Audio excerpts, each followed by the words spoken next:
No. Oh, where I was now says Darth Vader. Yeah, instead of Mary May. Yeah.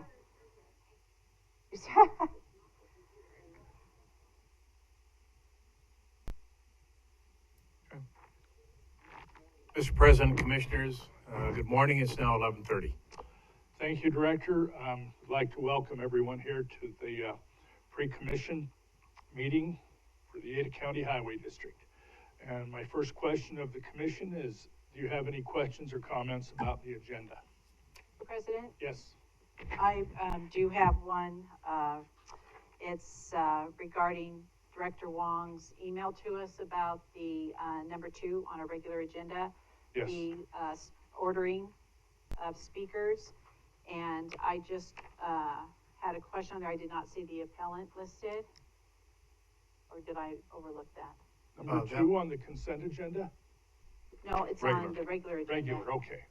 I put him under others. You'd have the presentation of the staff, then you'd have the presentation of the developer, and the presentation if the HOA president does attend based on the letter that you received, and then everybody else after that. So my question would be with our ACHD policy, C4, and it does state in there that the appellant is the first to speak and then the last to speak. I think we've had some discussion that the General Counsel provides you prior to this regarding some points of law that there's a question of whether or not he's actually appealing or he can appeal going forward, but I don't want to step in front of the General Counsel on this. Well, perhaps he could step up and give us his rationale as to why we're not going to follow the policy then. Sure. Commissioners, Steve Price, General Counsel.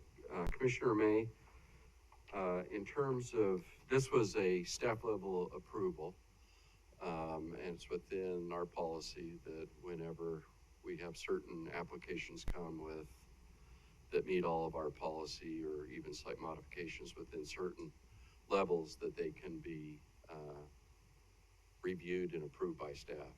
And that's what happened in this case. We just had that one hiccup where he had been assured that we were going to reach out, etc.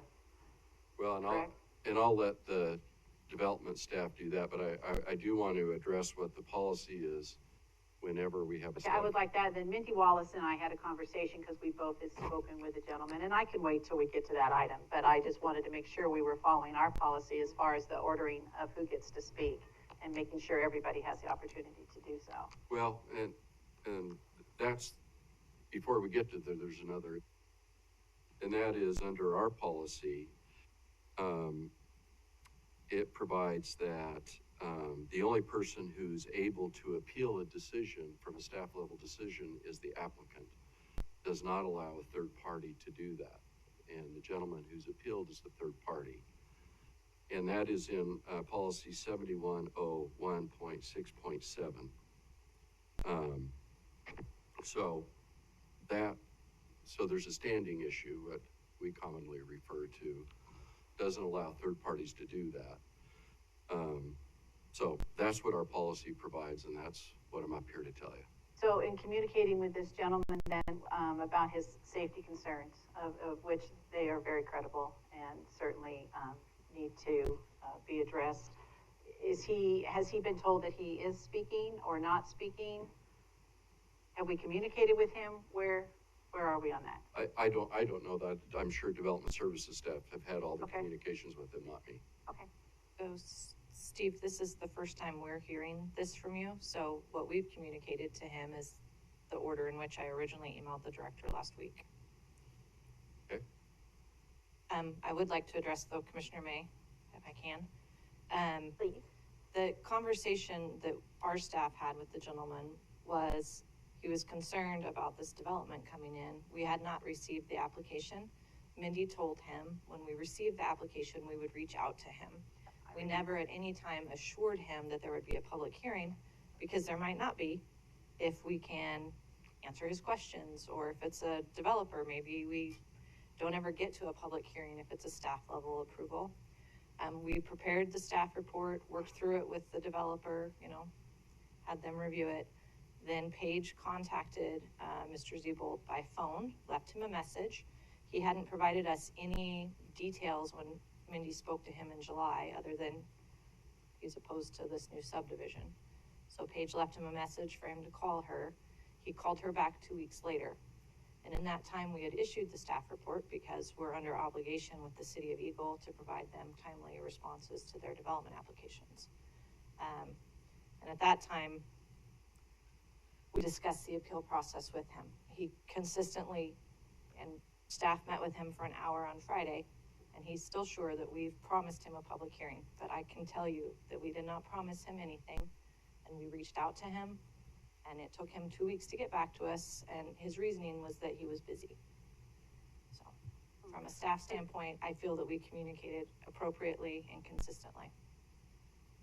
That's interesting. I don't quite recall, Mindy. I know you and I spoke after, because we both had spoken to the gentleman, and I do recall that we were going to reach out because it was premature at the time, and we had not received the application. And when that took place, I believe, Mindy, correct me if I'm recalling this incorrectly, that we were going to reach out and let him know where the process was, et cetera, et cetera. That's what we were attempting to do when Right. Paige left him a voicemail. And I think at that time we both had pleasant conversations, and we acknowledged the safety concerns, et cetera. And we're going to communicate with him when we got to this point. So I think I appreciate that you called him, but knowing his concerns, Mindy, and I think he was pretty explicit to both of us about his desire to hear a little bit more about it regarding that intersection where there has been so much activity. Didn't specifically bring the intersection up in those phone conversations. It was just more general concerns, and so we talked about the traffic. process. It was more a conversation about process, how we get a development application from the City of Eagle, how we're really responding to that application. We're not advocating for or against anything. The review of the traffic impact study. So it was really at that time more of an educational process piece. Okay.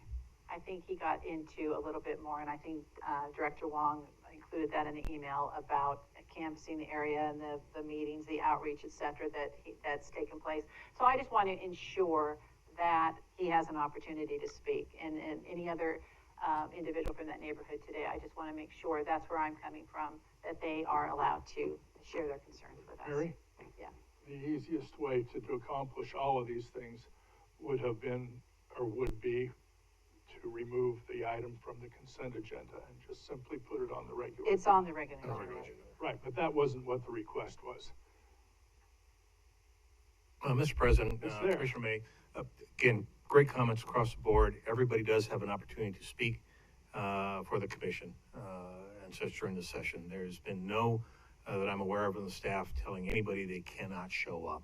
And so the order that we posted was, again, the staff, the developer, if the HOA, based on the letter that you all received, if the HOA president wants to speak generally, he's provided or she's provided more time, and then it's open after that. And that's exactly what I put down on the letter. So there's been no attempt at all to keep anybody from speaking. No, and I don't think that's what I said. I just wanted to I'm make misunderstood sure. because I thought that's what you said.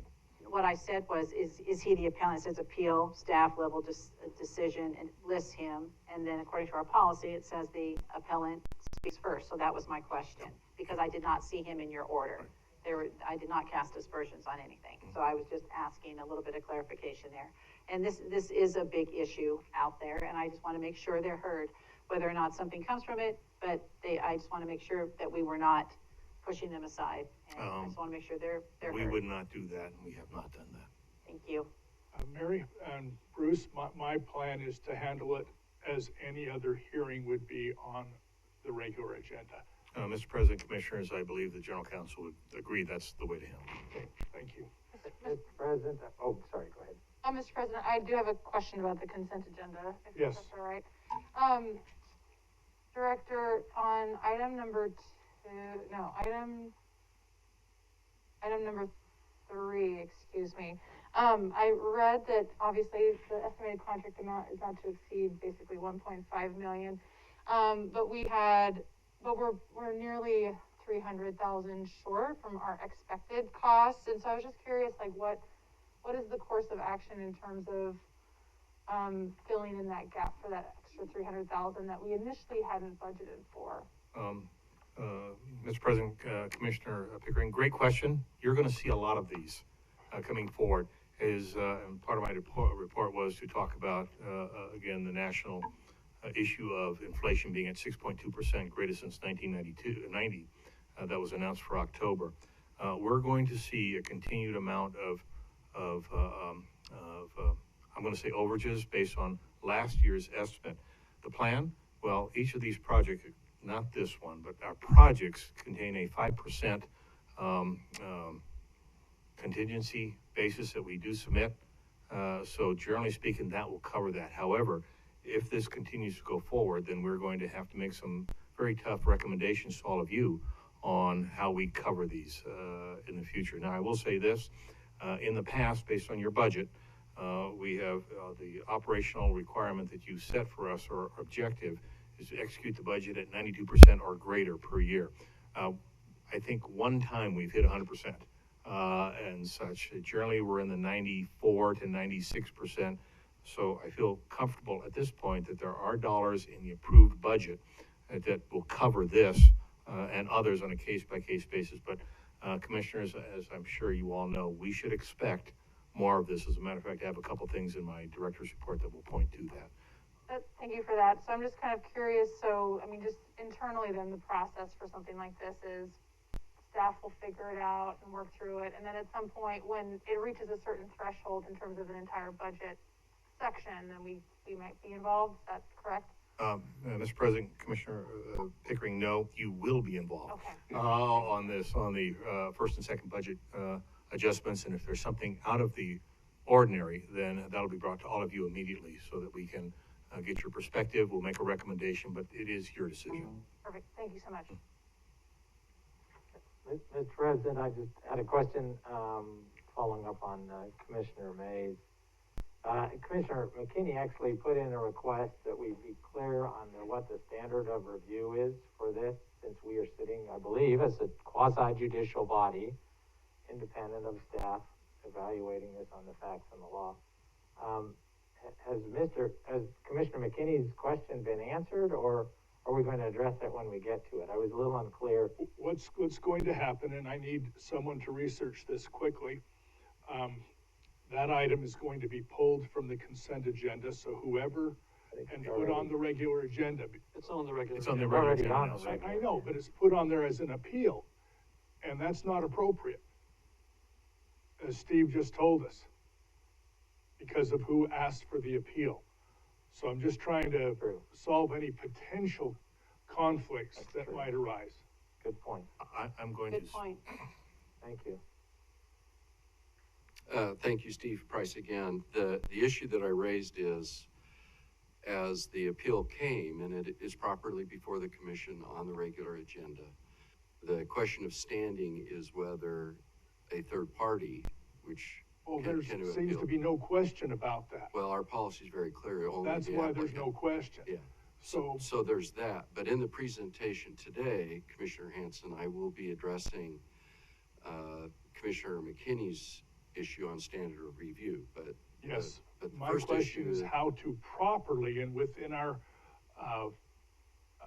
policies change this from an inappropriate and unwarranted or illegal or whatever you want to call it appeal to a regular change from the consent to the regular agenda. Well, it's any appeal would show up on the regular agenda, and you can treat it as an appeal. The decision that you make after you hear all the facts and the law, then you can make a decision based upon the record that's been presented to you. Okay, now same question, because we cannot give standing to someone who our policy says cannot request an appeal. Can we waive that particular portion of our policy and go ahead and allow for the appeal? I'm just trying to figure out how to do this legally. Well, you're fine. The best way to do it is to go ahead and hear the matter, and then you can make a decision on whether at the end they have standing. and whether they've met the appropriate standard of review. So we'll probably be asking you to remind us of that again once or twice today. Yeah, I mean, you can also right at the beginning say, sorry, we can't hear it today, you don't have standing. Our policy is very clear, only the applicant appeal, I'm sorry. Which But, seems, yeah, to be the case, right? yeah, So we can rule on the standing and the appeal all together at the end after we Yes. hear everything. So, Yeah. so nevertheless, we just like a can, court case, you know we that. can hear it in any case if we decide to hear it. So we're not hearing it as an appeal coming from this individual, correct? No, Because you're he has hearing no it as an standing. appeal from him. Yeah. And we're gonna hear all the facts and then at the end, decide if even the appeal was appropriate, but as well as the substantive Yeah, facts. it's typical, like in a case, they will address the standing issue after the case has been presented. Okay, well, I'm gonna rely on you lawyers to keep us out of court. Yeah. All right. We'll limit it Mr. President and, Mr. Price, that makes some sense. So we do, as a two-tiered approach, you said at the outset, we have to base our decision as a quasi-judicial body on the facts and on the application of a lot of the facts. My concern, and I've raised this with you in the past, is that we get a communication to us from the director the day before a hearing that describes the demeanor and the character of one of the players, and I find that troubling. It describes him in a memo. Well, I won't repeat it, but we've all read it. In fact, it was highlighted. We're supposed to make those judgments ourselves on the veracity of the witnesses that speak in front of us. So my concern is that does this in any way taint the presentation that we're getting because the parties haven't received this? Only us as the board has received this. No. I don't think that it does. As you know, and I've told you, I don't like things outside the record. Neither do I. Especially in a quasi-judicial capacity. That most certainly will need to be included within the record because it addresses an application. And it can be, because it's in the record, it's available as a public record, and the public can get it as well as the applicant, the third party, the neighborhood association, and they can, whatever they want to do with that, they can. It's not really relevant to the appeal. True, but as with any witness, if someone is accused of some sort of behavior, if they can hear that and get an opportunity to respond, is the fairest way in which we can approach that. We have this information. I don't know that the applicant or the appellant has this information. In fact, I don't think I don't either. It's the the first applicant I've- probably doesn't either. None of the other witnesses do. So I just want to reinforce, I think that's inappropriate to be sending us the day before a hearing a description describing the character of one of the witnesses. Fair comment. I'm sure the director will heed that going forward. Yeah, I've raised it in the past. Mr. President, I have a procedural question because there's a topic that I'm very concerned about, and I don't know how you want, because this is our last meeting now until the 1st of December. But I touched on it last week, and there was an Eagle City Council meeting last night.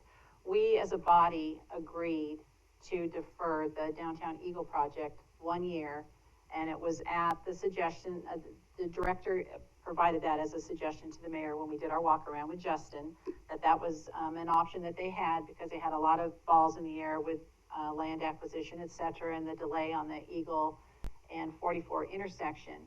So the direction was to then just delay that for 1 year, and then our IFYWP comes out, and instead of then from 23-24, it's now at 26, which is now impacting their cost sharing with their urban renewal district up to the tune of about 1.5 million. And so my question is, how does staff override a commission direction as far as that only being delayed 1 year? Mr. President, Commissioner May, as you and I have discussed, this came up, may I finish? Well, we discussed it on Friday, and we both agreed that, and I've been keeping you up to date on Eagle, and then on Monday when we meet with the mayor, but this came out of the blue to the city of Eagle too. Mr. President, Commissioner May, I would take a little bit of exception with that. As you recall, the commission worked through the integrated 5-year work plan. The commission provided additional input to the staff over a great length of time for discussions. At the end of that, the staff brought the integrated 5-year work plan back to the commission after that had been done, with the knowledge that we were going to publish that out for public comment on, I believe, 1 November, coming back to us on the 15th November. It went out for public comment. As you all recur, and we can go look at the tapes, some of the discussions that were made, that by putting the commission-directed community programs, which are all great, up front, so we could do that enhanced scoping process by 1 January, it was going to affect other projects that we'd have to push back, which we did. We presented to the commission, and that's now out for public comment. The city, all cities have a tremendous opportunity now to provide their concerns, their comments across the board that will come back to you at the end of first week in December, so that we can continue to work that integrated 5-year work plan based on what you'd like to see. So at the end of the day, as I've said many times, there's no free lunch here. When projects are moved forward, other projects move back. There was no, this was done in accordance with the commission's direction. So I appreciate that the cities, some cities may be a little upset now as to what the new integrated 5-year work plan works for. But as I said in my memo to all of you, if that is a project, and it's an important project, that you believe needs to be pushed here versus here, then we'll come to you and ask what projects you'd like then to move out of that area to put to this side. It's, it is what it is. Respectfully, Bruce, respectfully, you and I have talked about this at great length. Yes. We had an agreement from our joint meeting that this project was going to just be deferred for 1 year.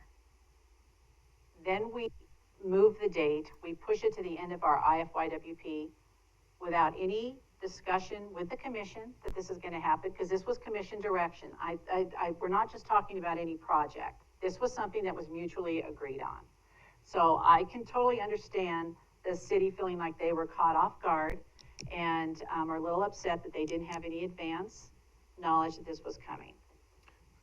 Mr. President, Commissioner May, I understand. Respect. I understand. I absolutely understand. That being said, those decisions were made at one point.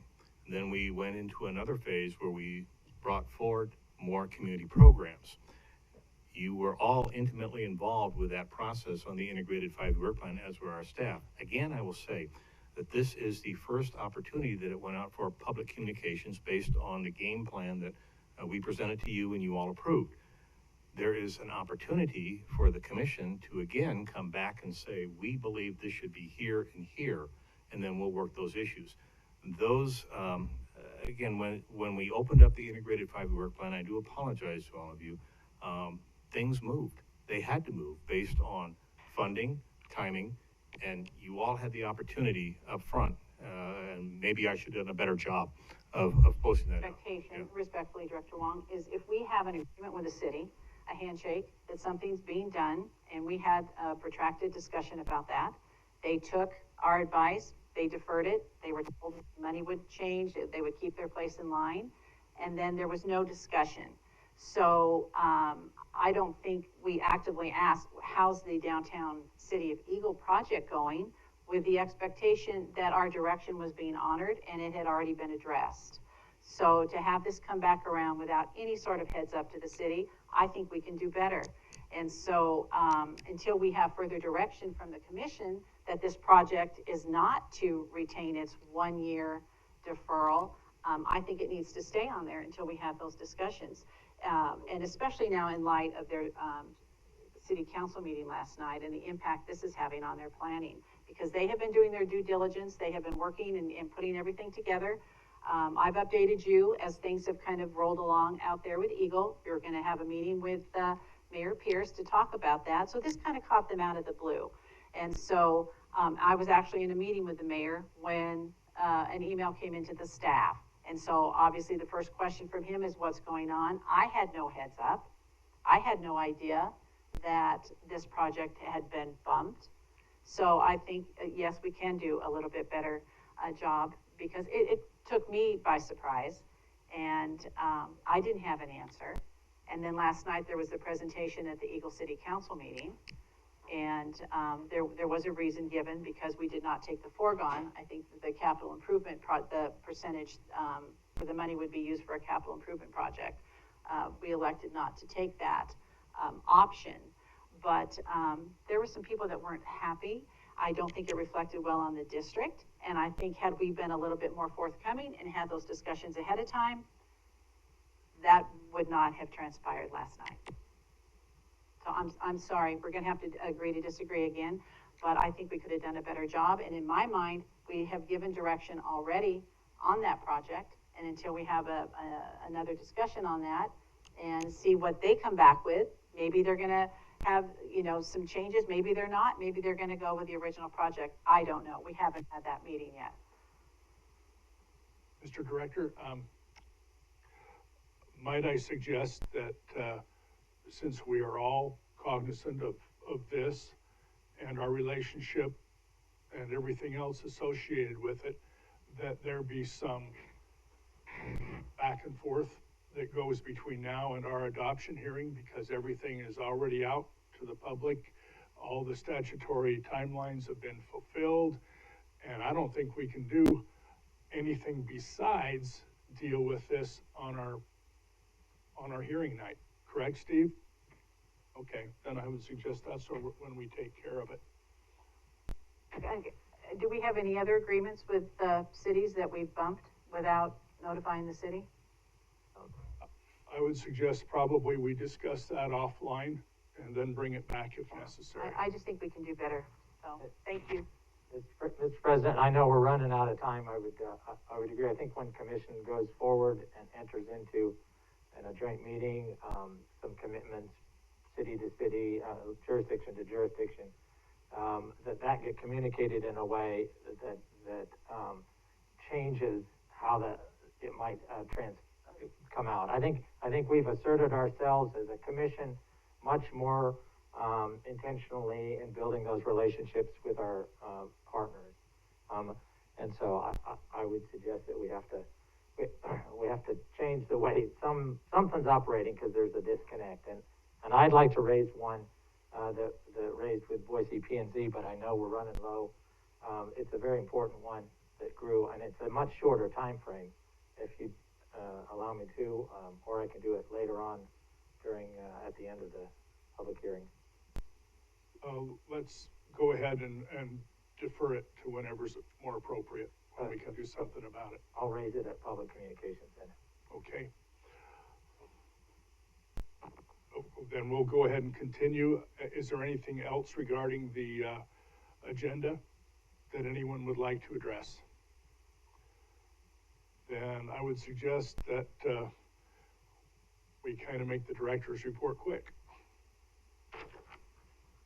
Mr. President, Commissioners, one major item. I'm going to request a special Zoom meeting for Friday at 11 o'clock for your approval to do a fleet purchase for both 2022 and 2023 for light-duty vehicles. Jennifer is on stage to explain if you need further information on that, but in anticipation of your support, I've already scheduled that meeting to fulfill our 48-hour notice for special meetings, and it's been posted today at 10 o'clock, so we are well within the time if you wish to go forward with this.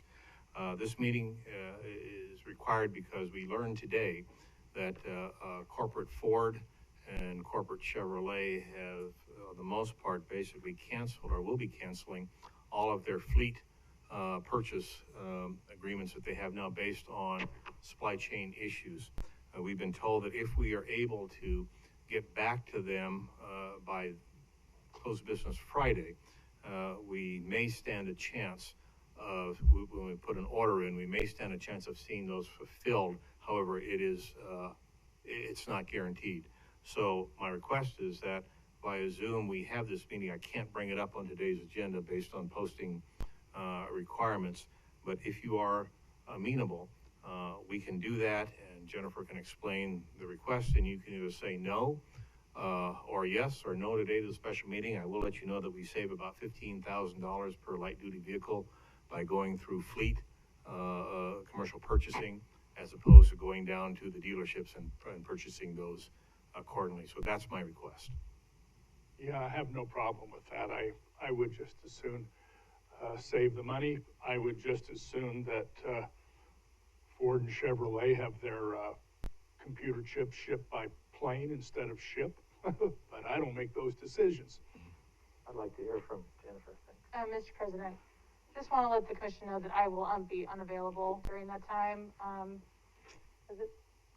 Conflicts with my work schedule. So, looking forward to hearing what the decision is after the fact.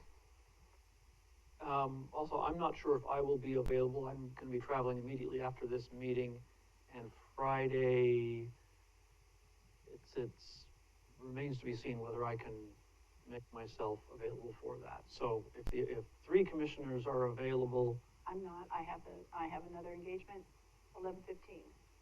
Then we won't be having the meeting. It sounds, that's Sorry, fine. any other time? Mr. President, I'll be in California. I can zoom in, perhaps. I don't know where I'll be at 10 a.m. Pacific time on Friday, but I I could would do like to earlier hear, or later. I'd like to hear from Jennifer.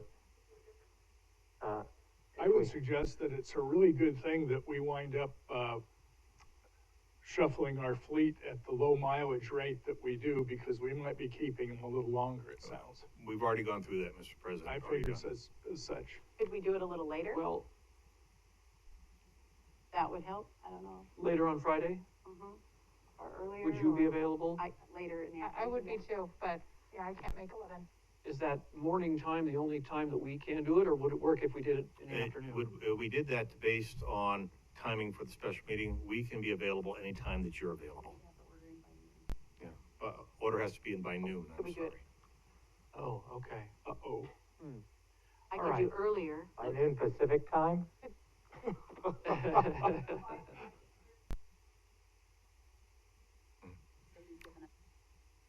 We have to So- have the time established right now, or Jennifer, can you send us over some times? The 48-hour meeting requirement requires a 48-hour notice. And so right now, since we posted it for 11, the earliest you could have it and still be legal would be 12. We can open the meeting and continue the meeting until you have a quorum. We have to have the order in by Friday, end of business, By noon. by noon. Yeah. How long do you expect this Ooh. to take, Jennifer? Just quick? 10 minutes. Okay, Agreed, disagreed, done. okay.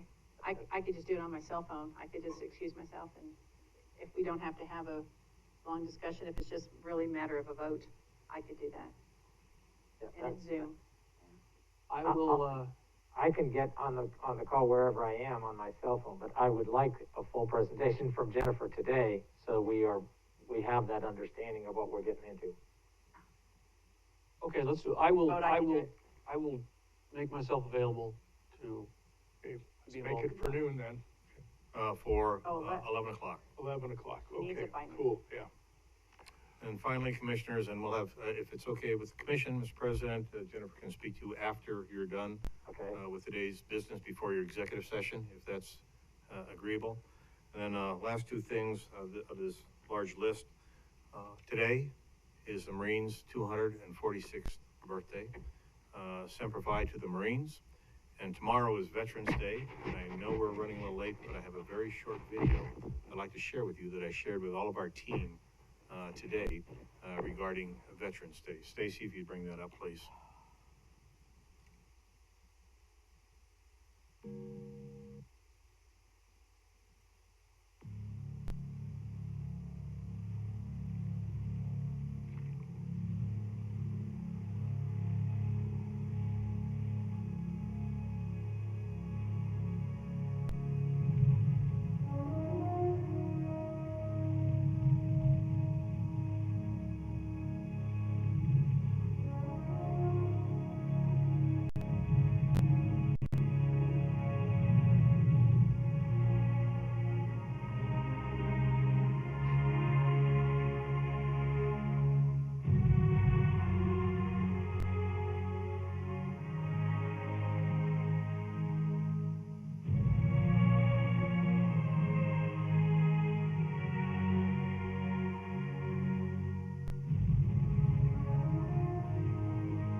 Mr. President, it's now 12:06.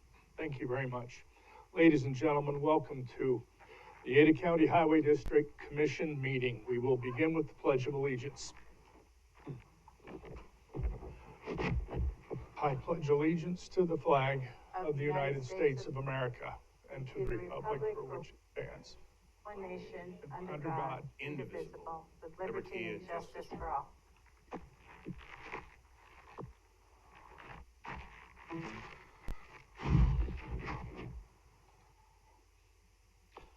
We'll begin the meeting today by approving the agenda if there is a motion for such. So moved? Is there a second? Second. All in favor? Aye? Aye. Aye. Any opposed? Motion carries. We'll go to the consent agenda, and items on the consent agenda are considered to be routine and will be enacted by one motion. There will be no separate discussions on these items unless a commissioner or citizen so requests, in which case the item will be removed from the consent agenda and placed on the regular agenda. All consent agenda items are commission action items unless noted. Do I have a motion to approve the consent agenda? Mr. President, I move that we approve the consent agenda. For a second? Second. All in favor? Aye. Any opposed? Again, the motion carries. So we'll now go into our regular agenda items. Number one is a public hearing and adoption of resolution number 2369 to vacate a parcel of land being a portion of South Johnson Lane and release an existing easement. We will be asking for a motion to adopt or not, and this is a public hearing. We will hear from Dave Serdar, our right-of-way supervisor.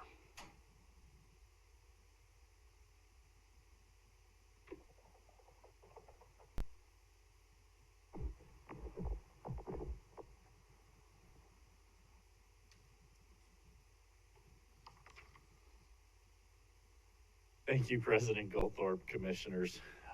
For the record, David Serdar, right-of-way supervisor for ACHD.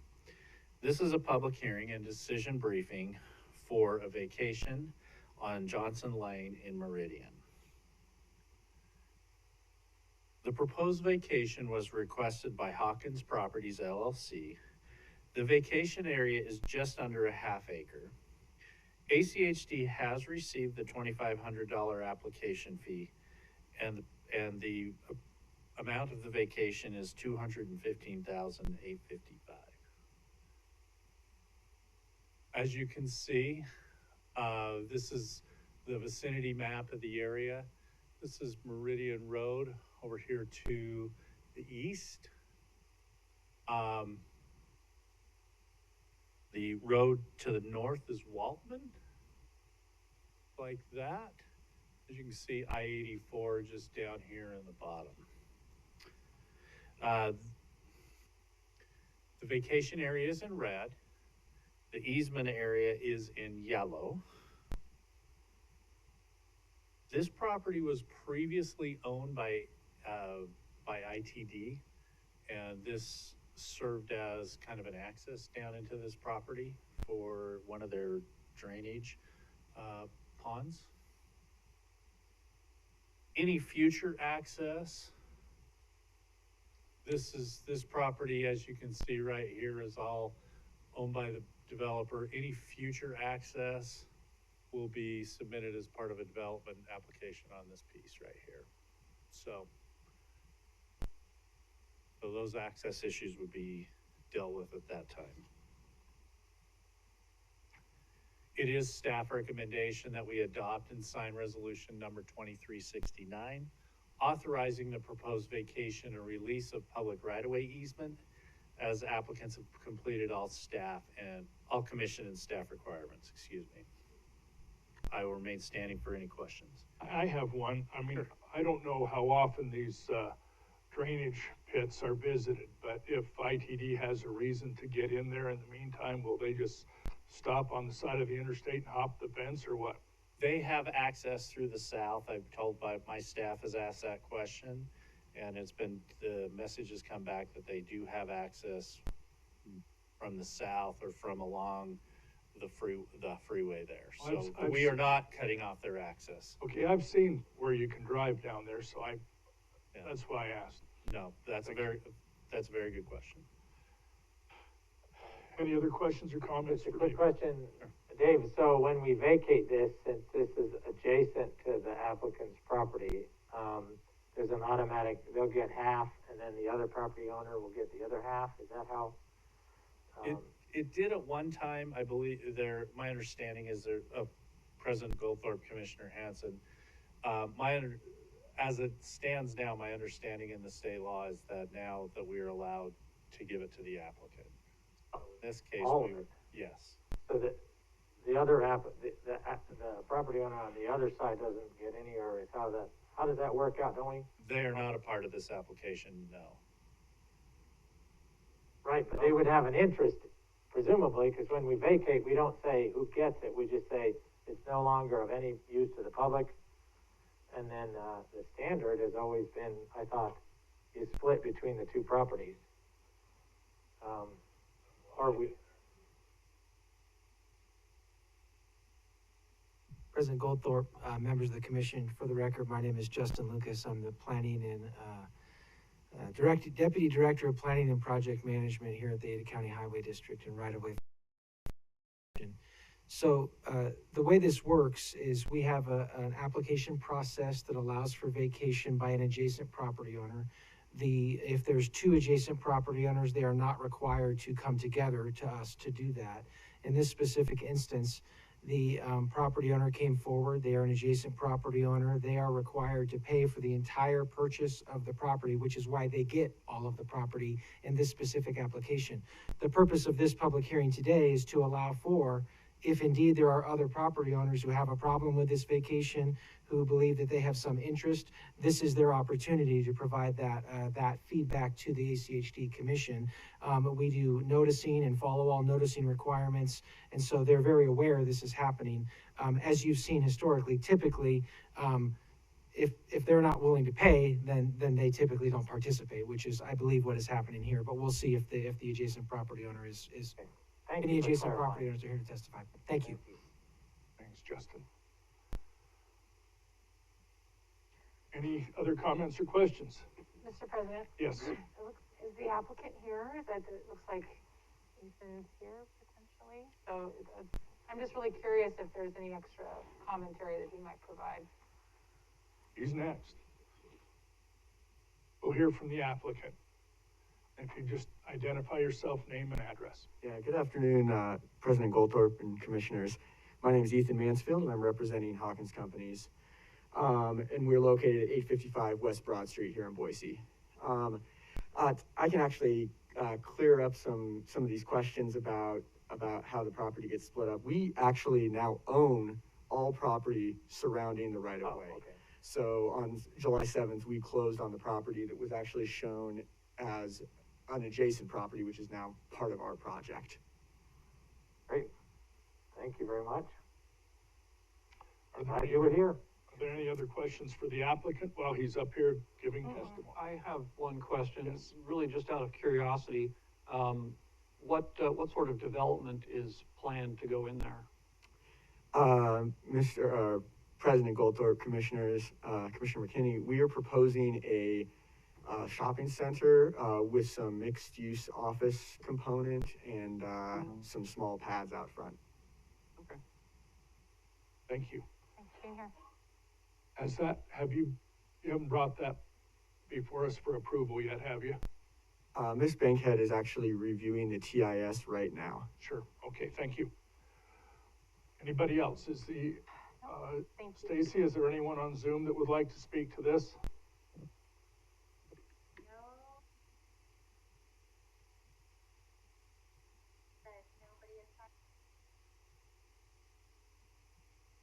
All right, then thank you very much. We'll go ahead and close the hearing, and the matter is properly before the commission for discussion and a motion. Mr. President, Yes, I move that we adopt Resolution 2369 to vacate the parcel of land being a portion of South Johnson Lane and release an existing public easement. is there a second? Second. All in favor? Aye. Any opposed? Then the motion carries. We will go on to item number 2, which is an interesting item based on a number of things that you will find out as we go through it. It's an appeal of a staff level decision for the Skyview subdivision. And we will first hear from Paige, and let's see. Okay, we will hear from Paige Bankhead. There she is. And we may hear occasionally from our general counsel as well.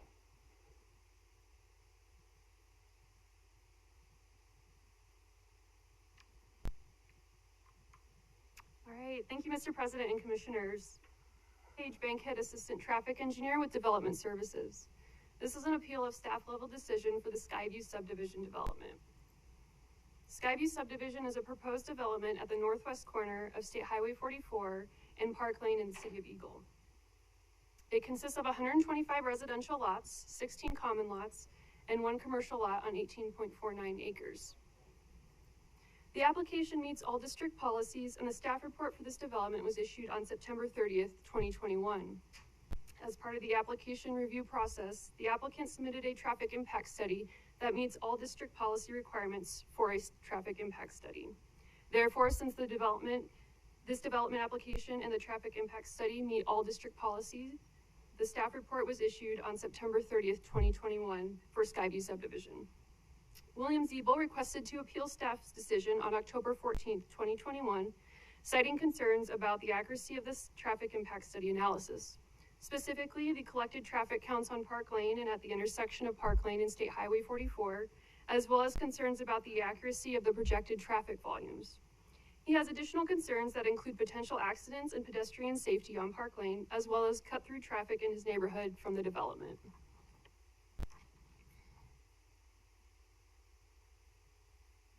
In order to help understand Mr. Ziebel's concerns about this traffic impact study, I'm here to share with you the district policy requirements for traffic impact studies for developments. Just 1 second.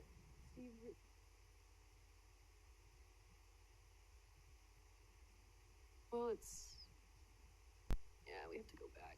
I saved the, okay. Well, this is your time then.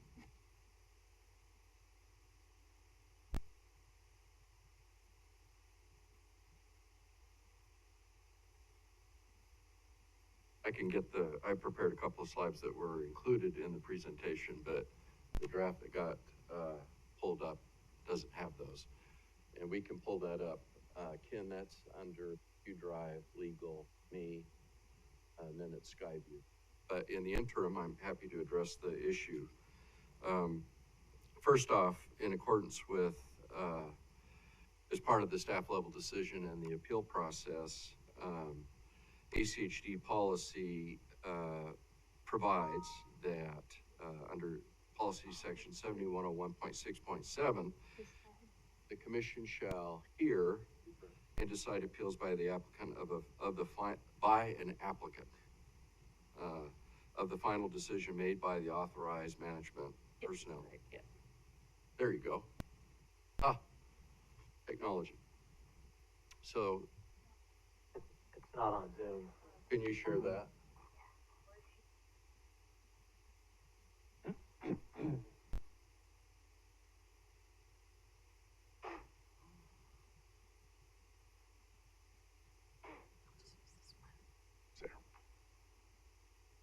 Now you can see it? Yes. Okay.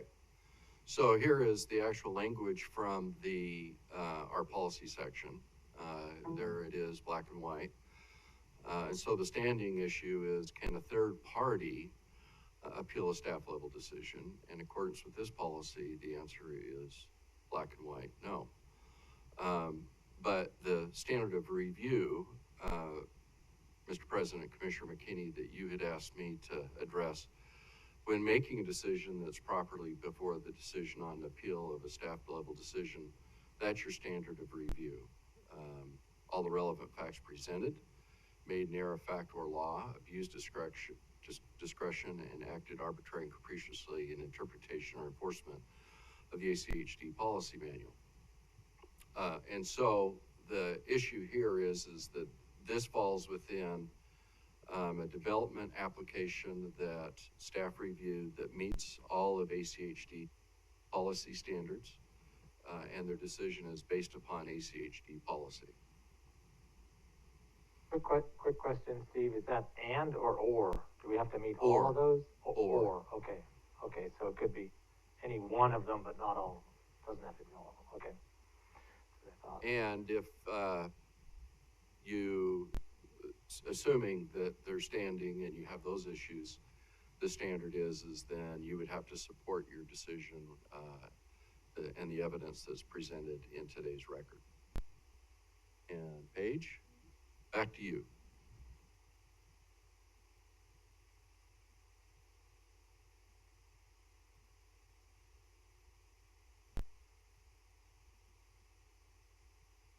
So in order to help understand Mr. Ziebel's concerns about the traffic impact study, I'm here to share with you district policy requirements for the traffic impact study for developments. First, the applicant's engineer contacts the Community Planning Association of Southwest Idaho, or COMPASS, to generate a travel dam land model of the surrounding road network of the proposed development. This model includes the existing traffic and surrounding developments that were recently approved or were in process at the time of the model run for Skyview Subdivision on March 8, 2021. This model generates growth rates for surrounding roadways and is used to assist the applicant's engineers in estimating the growth rates to use in the study. The growth rates are applied to the existing traffic volumes at the study's intersections and roadway segments to generate the future traffic volumes for the study analysis. The applicant's engineer proposed growth rates as part of the traffic impact study scoping memorandum and submitted this to ACHD for review consistent with district policy. ACHD deemed the growth rates acceptable to use in the traffic impact study. Okay. In regards to traffic counts used in the study, they are required to be collected between Tuesday and Thursday for the road segments and intersections in the study consistent with district policy and industry standard. The 24-hour traffic counts for Park Lane, peak-hour turning movement counts for the intersection of Park Lane and State Highway 44 were collected on Wednesday, March 31st, 2021, when school was in session. The traffic impact study meets district policy requirements.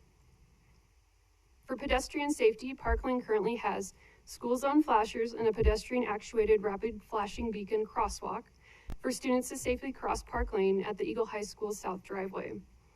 In addition, the applicants will complete the construction of sidewalk on the west side of Park Lane abutting the site, which will provide a complete sidewalk route from the site to the high school. Based on the traffic impact study recommendations, the applicant will also be required to construct a center turn lane abutting the site to accommodate the northbound left turns into the site, as well as extend the southbound left turn lane on Park Lane at State Highway 44 to allow for more storage for queuing. There is currently an existing center turn lane on Park Lane abutting the high school and a northbound right turn lane on Park Lane at the high school south driveway. To determine if a roadway operates acceptably, the study reports the level of service. The acceptable operation of a collector road or arterial road is based on the district policy acceptable level of service planning thresholds, which uses the number of lanes and directional traffic volumes in the lanes in the AM and PM peak hours to determine the level of service. The traffic impact study reports these volumes and level of service for each road segment in the study. The traffic impact study shows that Park Lane exceeds ACHD's acceptable level of service planning thresholds for a 2-lane collector road and a 2-lane collector road with a center turn lane in the AM peak hours under the existing conditions and therefore the future conditions. Thus, widening Park Lane to 5 lanes would allow this segment of Park Lane to meet acceptable level of service thresholds in the AM peak hour. However, this is not feasible because the road is already built to the lane configuration shown in the master street map. The master street map shows this road as a residential collector road with 2 travel lanes, with turn lanes constructed as warranted, which is typical. Thus, Park Lane is currently in its full configuration with 2 travel lanes.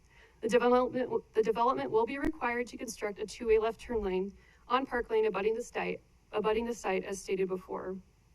In addition to the master street map requirements, district policy requires mitigation measures to be feasible.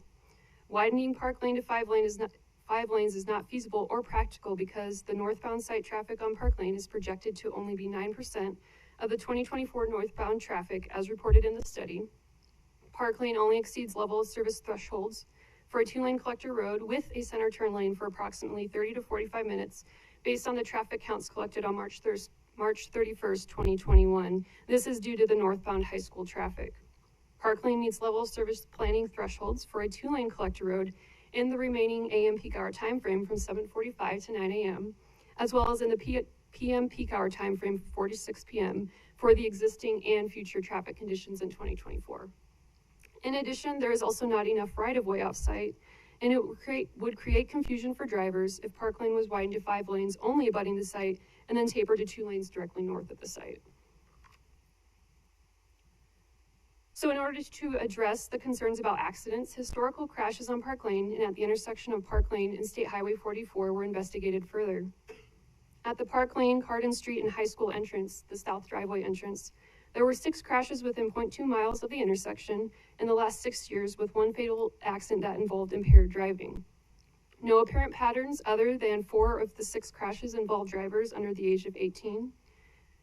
There were 0 nighttime crashes, and a luminaire was installed at this intersection in 2010. For the intersection of Park Lane and State Highway 44, there have been a total of 30 crashes in the last 5 years, and 26 are related to drivers traveling on State Highway 44, which is under the jurisdiction of ITD. 4 crashes were on Park Lane with 1 injury, and 3 of 4 crashes involved drivers under the age of 18. There were 0 nighttime crashes and no apparent patterns. In coordination with ITD, ACH removed the flashing yellow arrow on State Highway 44 at Park Lane during school hours and temporarily suppressed the flashing yellow arrow on Park Lane, Old Valley Road for 30 minutes before and after school release periods until the red before PED can be installed. Regarding the cut-through traffic concerns, the trip distribution in the study for the site shows that less than 5% of the site traffic will be traveling to and from the north, which is approximately 15 trips in the AM and PM peak hours. The majority of the site traffic will be traveling to and from State Highway 44 to the south. The traffic impact study indicated that it would not be advantageous for the site traffic to cut through the neighborhood to the north to reach Park Lane instead of directly using Flint Drive, which will be constructed with this development onto Park Lane. In addition, there is not a signal at any of the other access points on Park Lane that would make it appealing or beneficial to use another route besides Flint Drive to access Park Lane. The traffic from the existing neighborhood to the north would also most likely use Park Lane to reach the commercial portion of the site that directly abuts Park Lane, because it is a more direct route to take a right to go southbound on Park Lane and then a right into the commercial area, rather than taking numerous turns on local roads to reach the commercial area. It is possible that a small percentage of site traffic traveling north of the site could reach Linder Road to the west by cutting through northern neighborhoods. However, that is unlikely because it is not a direct route and would require some out-of-direction travel. Large traffic volumes that cut through neighborhoods are not desired. However, interconnectivity within a local road network such as this one is still important. This is reflected in district policy. Because of this, the applicant is required to extend a Puncha Avenue, if you know how to say that, let me know, but that stubs to the site's north property line into the development consistent with district policy for the benefit of connectivity for internal local traffic. The benefits include emergency access, promoting appropriate intra-neighborhood traffic circulation to schools and parks, increases in pedestrian and bicycle connectivity, and promotes efficient delivery of services, including trash, mail, and deliveries. To address the land uses for this site, the site is within the Park Lane planning area within the City of Eagles comprehensive plan. It is designated as mixed use for the southern 17 acres and transitions to neighborhood residential with up to 3 units per acre for the northern portion of the property. The City of Eagle staff has indicated that this development is compatible with the comprehensive plan and has less density than what the comprehensive plan calls for. The City of Eagle has not yet scheduled this development application for a planning and zoning hearing. And our process with the jurisdictions in Ada County is that ACHD provides a staff report to jurisdictions in response to requests for comments and recommendations for development applications that are transmitted by the jurisdictions, consistent with district policy. Skyview subdivision meets all district policies, and staff recommends approval of the staff report as written. I will now stand for questions. Commissioners, any questions or comments? Great presentation, Paige. Thank you. Lots of good info. Mr. President? Yes. I do have one question for Paige relating to the, in reading through the report, it was talking about, I assume it's talking about the north-south potential for cut-through traffic, and it concluded 5 or 6 vehicles during the peak hour, and I'm assuming that means that out of all the vehicles going into or out of the subdivision during, I think, the morning peak hour, the conclusion was that only 5 or 6 are likely to divert and perhaps cut through the adjacent neighborhood. Is that what that number represents? Mr. President, Commissioner McKinney, yes, it means that they could go north, so 5% could go north, so they could use Park Lane or potentially cut through the northern neighborhood traffic. It's part of the trip distribution, the traffic impact study. Okay, so otherwise it's presumed that the rest of the traffic coming from that neighborhood in the AM peak hour would use the, what's the name of the street that directly connects to Park Drive? Flint Drive? Yeah, Flint Drive, and would be turning south in any event, making a right turn, and would have very little, incentive to cut through the adjacent neighborhood to the north. Correct. That's what that's reflecting. Correct. Okay. Yes. I just wanted to thank you for including the history of crashes and just your assessment of the patterns and all of the variety there. So thank you for that. Of course, you're welcome. Thank you. Paige, I'll just add, last night, the Eagle City Council, they have moved that intersection up to be their #1 priority. Oh, okay. And so they're Great. going to be sending a letter. So they recognize that there needs to be some attention to that. So I thought that Okay. would be good Thank information you. for you to know.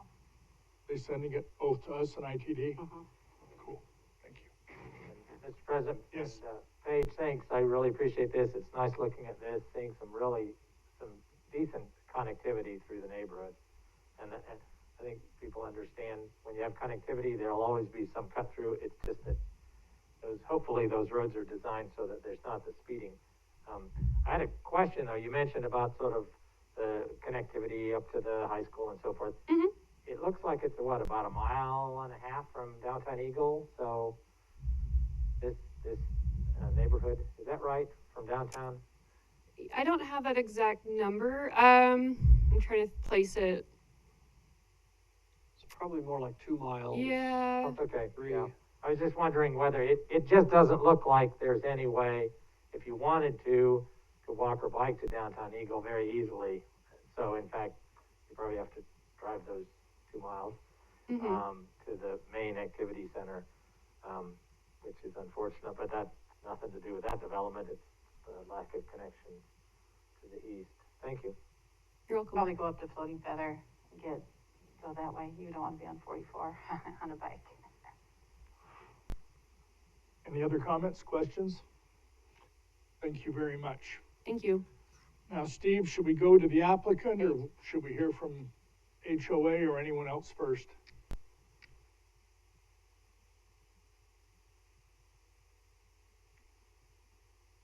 Mr. President, Steve Price for the record.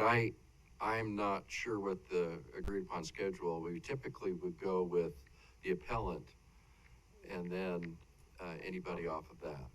Okay, so, Mr. Zeibel is on Zoom. would we, with the developer at the end of the, Yes, the developer would go after the appellant. okay, then we'll hear from the appellant now. And that's Mr. Zeibel, and you'll have 10 minutes. Good afternoon, President Goldenthorpe and Commissioners. My name is William J. Zebel. I reside at 4365 West Springhouse Drive, Eagle, Idaho.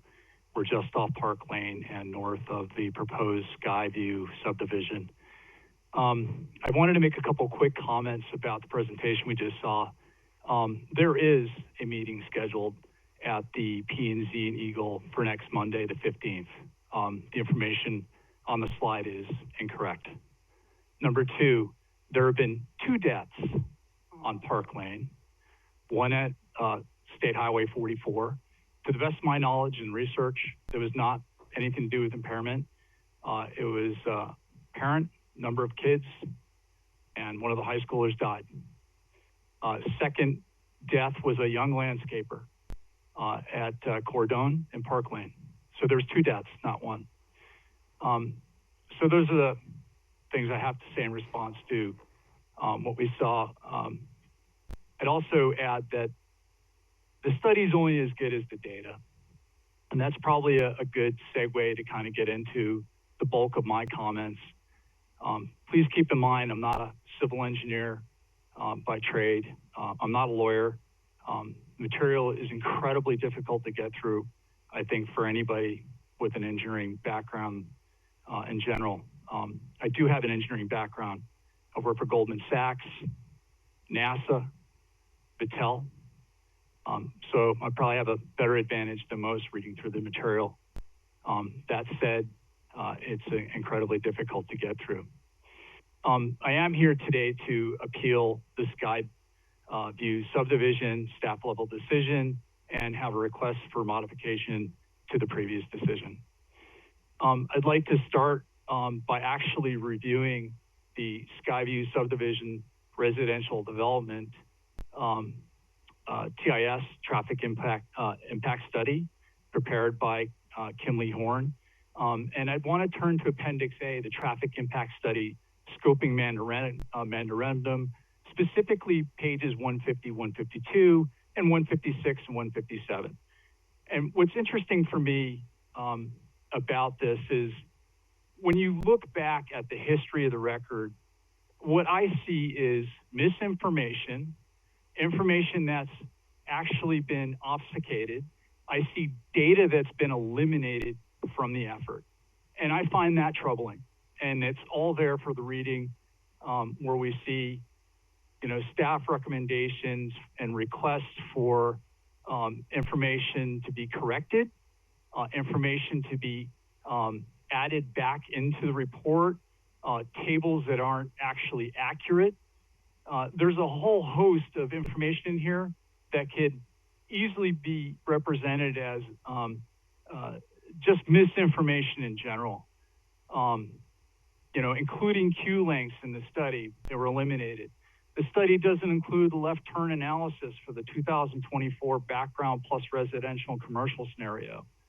And then if you go down to the second letter, and I'm pointing to the letters that start with the ACHD staff and then Kimley Horn responses. And so the second letter is dated August 3rd. And we see the same thing in here, but we're seeing things about removing data. Remove all mention of delay in the study. Why would we do that? These are supposed to be informational. They're supposed to actually educate us about the choices we're making. Please recommend alternative mitigation measures consistent with the policy. Why do we have to wait till August 3rd to have the folks who are preparing this report put things that are supposed to be in there the first time? And now we're 2 letters into it. Please include these reports in the appendix. More missing information. Peak hour ratios, right, at the SH44 Parkline intersection, right? Total residential plus commercial scenarios, including mitigation scenarios, are 1.02, which exceeds the ACHD LOS thresholds, and I'm talking about bullet point number 4. Please recommend mitigation measures that will improve the intersection. It's troubling to me. And then 5, please report on the shortage required for southbound lane, turn lane based on the 95 percentile. The executive summary should include all recommendation mitigation measures. It's troubling to me when I look at the history of the information.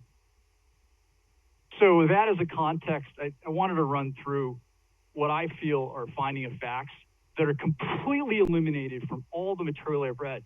Incidentally, the TIS is over 200 pages long. It's a lot to go through, but it's not comprehensive, and it's far from perfect. It's missing two commercial development areas in the calculations, the Mustang Crossing, Route 44 crossing. Park Lane is going to be the access to these commercial areas. That's a fact. It's not a collector street. It's a street that's going to be used to actually access probably the largest commercial area in Western Eagle. People aren't going to be driving down the Linder to get to Meridian to go shopping or to go to a cafe or a restaurant. They're going to Park Lane. So how can we eliminate the Mustang Crossing and Route 44 crossing commercial area in addition to the Skyview crossing, Skyview subdivision commercial in the commercial numbers in the report? I find that incredibly troubling. So the basic assumptions in the data right there are flawed. Number two, we're missing at least 6 residential areas that are not on the report. Hazen Ranch, Park Lane Estates, Rush Creek, the last Legacy subdivision, Fisher Creek Cove, and Avery Crest. None of them are on there. So not only do we have 2 commercial developments not in there in the numbers, we have 6 subdivisions missing. Okay, and that's in addition to the 6 subdivisions that are actually in place right now. We all know that this metro area is the #1 destination in the United States. I look at my Zillow report every month for 83616, and I consistently see 15, 17, 13% increases in the value of my home and the value of everyone else's home throughout the metropolitan area. People are moving here in droves, period. And it's demonstrated by the fact that we have just listed 2 commercial areas and several subdivisions that aren't even included in the report. One of the other things I find most troubling is there's no COVID adjustment in the numbers, which is outrageous. We take one of the studies that's being used from January 2020, and we don't even apply a COVID adjustment to it. It's just bad engineering, plain and simple. Mr. Zabel? Data collection. Yes. Could I ask you what a COVID adjustment is? We can get to it in the report, Commissioner. I will gladly point that out. I would like to finish my finding of facts that aren't actually included first, please. Data collection. So we have one collection on Park Lane in the vicinity of State Highway 44. It's after spring break on 3/30 in the middle of a pandemic, okay? And on top of that, the West Ada School District has actually mandated 3/30 as the first day back from everyone being at home. I don't know how folks look at this from any other point of view other than to have the study done on 3/31 does not represent 1,800 students and 150 teachers coming back from spring break on a pandemic and their first day back in the classroom. I've tried to reach out to West Ada School District to actually get the actual attendance for the day through a FOIA request. It'll be forthcoming. One of the things that I've been most frustrated about in this process is it takes time. And although I reach out with phone calls and emails, and I've had some time to prepare, it's not enough. So I haven't gotten the results back from that FOIA request. Again, I feel that using the 331 numbers was a mistake, big time. Floating feather study used on January 2020. It's dated. There are subdivisions up there that aren't included in it. Those numbers are faulty. And they also don't apply the COVID-19 adjustment to it, which we'll get to in a bit. One of the most troubling aspects of this, and I want to underscore something here, and that's my context for this conversation. One thing that's got me really fired up. I was at the City Hall last night, and I'm angry. I'm angry that right now people don't understand that there's a safety problem at Park Lane and Highway 44 all the way up to the last driveway at the high school. People don't understand the urgency. And I'm not going to stop. I've already got a petition going. I've got 60 signatures, actually 59 as this morning. and we're going to keep pushing this. The City of Eagle and the ACHD are not going to wait to 2025 or 2026 or even 2023. Mr. Ziebel, if you could wrap fixed. it up, you had 10 minutes. Yes. You've about taken 11s. That's fine. I will wrap it up. Thank you very much. Data collection, I've already gone through. Floating feather, pedestrian, there's 6 bullet points here. It's so important everyone gets this. There's a mere 10 mentions of pedestrians word in a 200-page document that's actually the backbone of the analysis, and nowhere does it talk about the safety considerations for pedestrians in the area. I watch hundreds of students every day that are in danger, and this plan does nothing to mitigate that. I've got another 2 pages here that I could go on and on about, but obviously I've exceeded my time. Thank you very much for your time and attention. Thank you. Does anyone have any questions for Mr. Ziebel? Mr. President, Mr. Ziebel, this is Commissioner May. Thank you very much for coming before us today. I'm sorry we haven't had an opportunity to sit down before now. We did have a long conversation on the phone. If you were at the commission meeting or city council meeting last night, you saw their discussion and how they have moved this intersection up to be their #1 priority across the board. So hopefully, and they're going to write a letter to ACHD and to ITD. And also, this has been on our radar. This was, I think it's been a top priority for the city for like the last 6 years.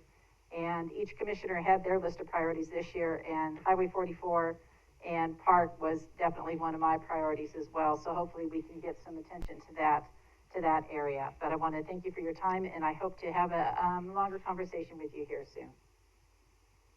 Thank you, Commissioner. Any of the other commissioners have something they'd like to ask or say? Was he gonna tell us what the COVID adjustment was? Oh, yes, COVID. you were going to tell us what a COVID adjustment was. Certainly. So if we go to the 200-page document, and I'm not talking about the appendix, I'm actually talking about the larger document, which is the Skyview Subdivision Residential Development Traffic Impact Study. And inside of that document, it specifically says on page 11, to determine the effect of the COVID pandemic on the collected traffic volumes, collected data was compared to 2 local automated traffic recorders, ATR number 217 near the study site on Linder Road, March 2021 traffic volumes were 22% higher than March 22 traffic volumes and 21% higher than March 2019 traffic volumes. ATR number 27 near study site and SH24 showed March 2021 traffic volumes were 10% higher than March 2020 traffic volumes and 9% higher than March 2019 volumes. Therefore, and this is the kicker, no COVID adjustments were being made in the collected traffic volumes. As a data analyst, as somebody who's an engineer, I have a problem with this conclusion because it attributes the fact that there's been explosive growth in the area and then says, you know what, we don't have to apply COVID to the actual equation, and that's a mistake. Okay, thank you very much. Mr. President? Yes. I do have a question. One thing I think that would be helpful here is, of course, looking at the, the analysis that we have to do in making a decision on this question. And it really, it comes down to a couple of points. I wish if you could help summarize those, because number one, we have to consider whether all the relevant facts were considered or not, and that's one basis. And the second is, was there an error of fact or law in the decision? And so I wonder if you could just really quickly, this would be very helpful, especially for the traffic people to respond. If you could just list what facts you believe are essential to be considered that were not considered in this analysis. And you mentioned, and I know you've mentioned them, but it would be helpful perhaps to summarize them in just a quick list. And what errors of fact or law you think were made in the decision. Thank you very much for the question. I'll start with page 28 in the same said document mentioned earlier, which is basically the analysis, the methodology. thresholds and whatnot. And then as you scroll down, you'll get to the Kimley-Horn 5.3.1 existing 2021 operation analysis. Red box, well, it's not bright red, but it's a pink red box, and it says no. And then it has, intersection movements, concerns, and, this is at Johnny Street. And if we continue to scroll down, we see another one on the background analysis, and this one comes down to State Highway between State Highway 44 and Johnny Street on Park Lane, and that's also no. And there's also intersection movement of concerns. And so we repeatedly see in the analysis that there are concerns and considerations around this. And then what really hits home, I think, to succinctly and clearly get to the heart of matter in terms of the staff decision is the actual recommendation was to go with option 1. And what's interesting to me is if you go to page 35, clearly it says volumes less than thresholds. No, it clearly says it doesn't actually fix the problem. And then I have a number of intersection movements of concerns. Mr. Ziebel, sorry to interrupt. So I'm just trying to list these in as succinct a statement as possible. So you're saying one factual error is that the report indicates that design year volume does not meet level of service threshold, and the report says otherwise, or so. Is that what you're saying? The report is self-contradictory? And apologies for not being more succinct and not having the skill set and language here, because this is not my discipline. I'm doing the best I can, and it's a 200-page document, so I apologize. My basic problem is this. They basically recommend alternative 1, even though it doesn't meet the ACHD guidelines. It clearly says no. But the second one does. So the staff made a mistake in not putting forward the second option, which clearly does meet the threshold and actually does address part of the problems we're seeing on Park Lane. Now, that's assuming, of course, you agree with the underlying data analysis, which comes back to your point B in the question you asked me, and I will give you that list as succinctly as I possibly can for my Word document. I have for bullet points, the data does not include Mustang Crossing or Route 44 crossing commercial development areas. Number 2, there are 6 additional subdivisions that are being built out, which include hundreds of residences and thousands of automobiles in the North Park Lane area, stretching from Park Lane all the way out over Linder and all the way out to the last subdivision in Legacy. Number 3, there's no COVID adjustment. Number 4, data collection. The fact that the data collection on Park Lane occurred on 3/31 was a poor choice in my opinion, because number 1 was the first day back from spring break. Not all families take vacation if they're going to take vacation during a pandemic and come back that week. Number 2 is the school was literally having students come back the next day. That's just a mistake. You're not going to have the right numbers. They're not going to be at 1,800. I don't have the FOIA results, unfortunately. Number 5, the floating feather study used from 1/20/20 didn't use COVID. It didn't have any adjustments for that. It's a dated report. Why? Because there's all of these subdivisions that have been built over the last 2 years.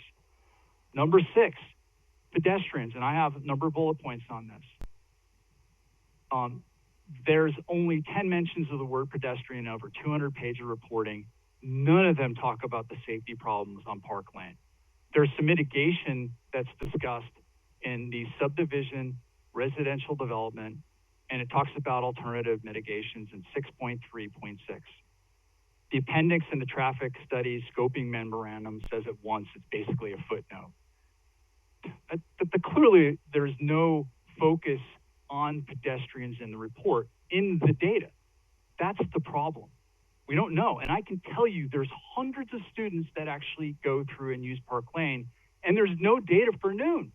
So the students take lunch or get out around 10:30, and they're out and about, either driving or walking. And none of that is in the studies, and it was Okay. on the wrong date. So, The last thing I'll say about, I'm sorry, go ahead. well, is that the complete list then? Is that, because I know our traffic engineers have been listening to all those concerns, and, is there anything else, any other factual, omission that you believe is critical here? I believe if that is the biggest factual omission. I will say there's an assumption, however, that Park Lane is a collector street. That's how it's been categorized. And what's being missed in the assumption and the analysis of the data is that people are not going to be using Park Lane in the 2024 timeframe, and the forecasting is wrong. It is dead wrong. Why? Because you're not looking at the gravity that's going to be generated for trips for the three combined commercial areas of Route 44 crossing, Mustang Crossing, and now Skyview. And it is the largest commercial area in all of Eastern Eagle, and people won't drive now down Linder to get to Meridian. I think this is a very bad presupposition in terms of the assumption of the trip data and the forecasting of the 2024 numbers. Incidentally, I did try to reach out to the folks at Compass. I've gotten no connection with them, and I haven't been able to have a meaningful conversation about the data. There are other things, but I think those are the main points. Okay, thank you very much. Anyone else? Thank you, Mr. Siebel.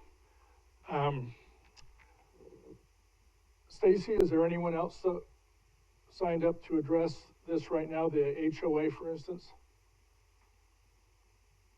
I do not have anybody signed up, nor is anybody raising their hands. Anybody?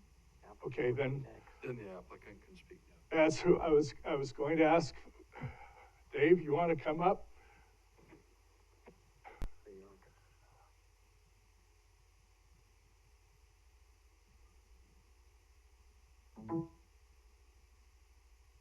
Took some good notes here. Afternoon, Commissioners. I think the staff's opening up a PowerPoint presentation. We'll have a short one for you. Just out of respect for process, how much time would you like me to make sure we don't go over? 10 minutes is fine. We will be fine there. Thank you. For the record, my name is Dave Jorgensen, representing the applicant, part of the development team with the Skyview Subdivision. Been a long process. I'll highlight process here in a minute. But most of my comments today and most of the concerns actually from the neighbors are land use concerns. And I won't give a long list of land use issues, but I do want to give a short summary of the subdivision so you have a good grasp of what the quality development this will be. Also, as a point of reference, and Mr. Siebel's correct, the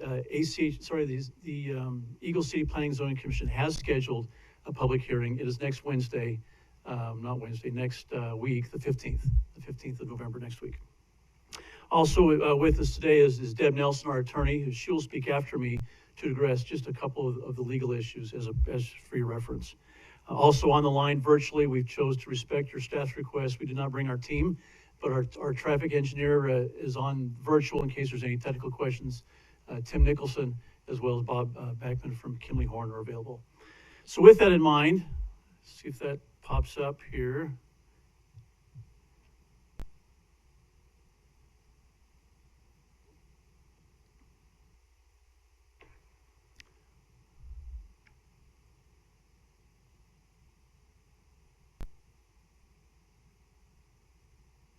Thank you.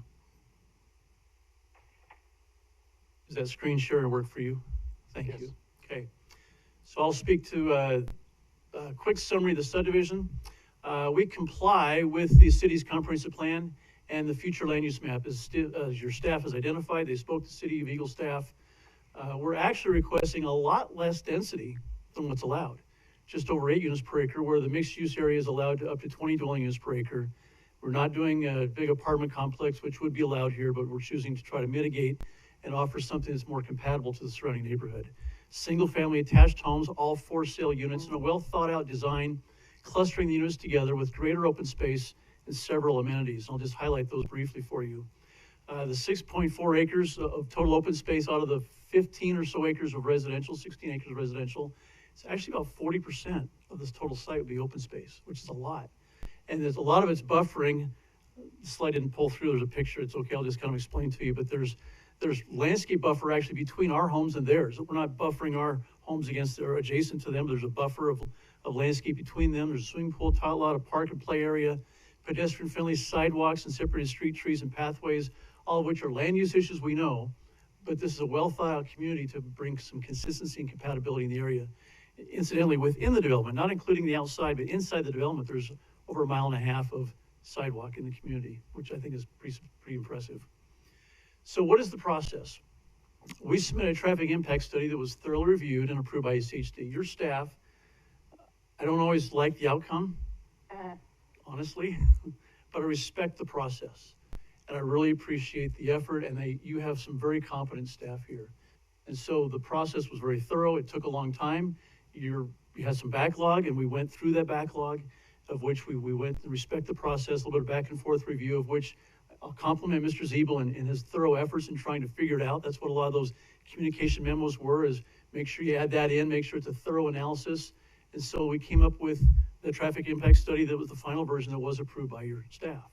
Then a staff report is then created by the staff according to ACHD policies and ordinances. Overall, this will actually be a net improvement, and let me explain that to you, to your traffic system. Not only are we paying impact fees, but we're also mitigating existing deficiencies per the conditions of approval. For example, that intersection of Park Lane and 44 is an existing deficiency, not caused by this development.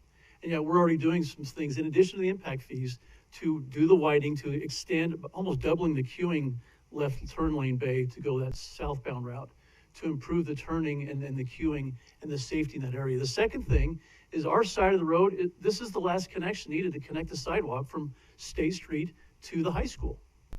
We will be building that.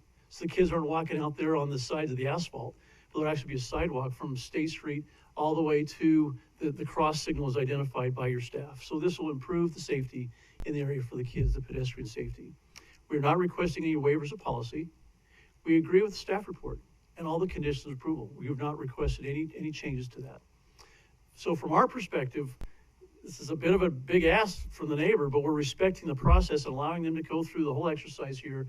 We're here to represent and defend the policies, I guess, of ACHD, which is kind of interesting, but we are. There's really no basis to not approve this and allow it to move forward because we comply with all the ordinances and policies of ACHD, and we're mitigating some existing deficiencies on our dime. Again, I mentioned the Eagle Zoning Planning Zoning Commission is next week.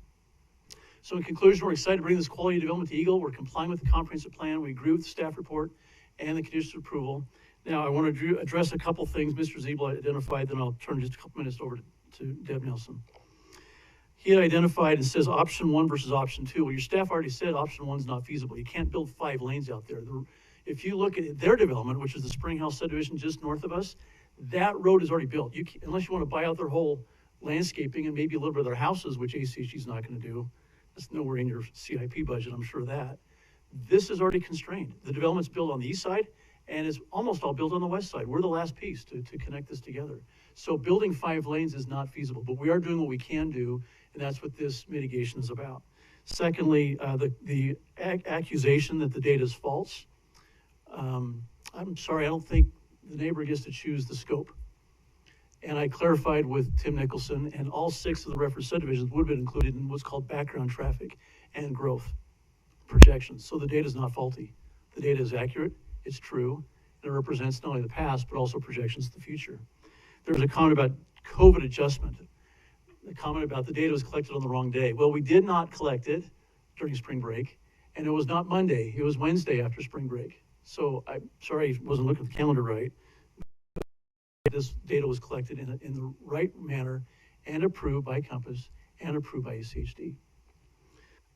Lastly, the comment about no reference to pedestrians. All I can say is we're improving the pedestrian safety by adding that last leg of sidewalk that's desperately needed on the west side of Park Lane, which will make things better in that area. So we'll be adding a little bit of asphalt and the curb gutter and sidewalk on our side to make that connection happen. Happy to answer any questions if you'd like, Mr. President and Commissioners, or maybe you want me better to turn it over for a minute or two to Deb Nelson, then we can back and forth answer any questions you may have. I have none. Would it be okay if we heard from the attorney first? Thank you. Thank you.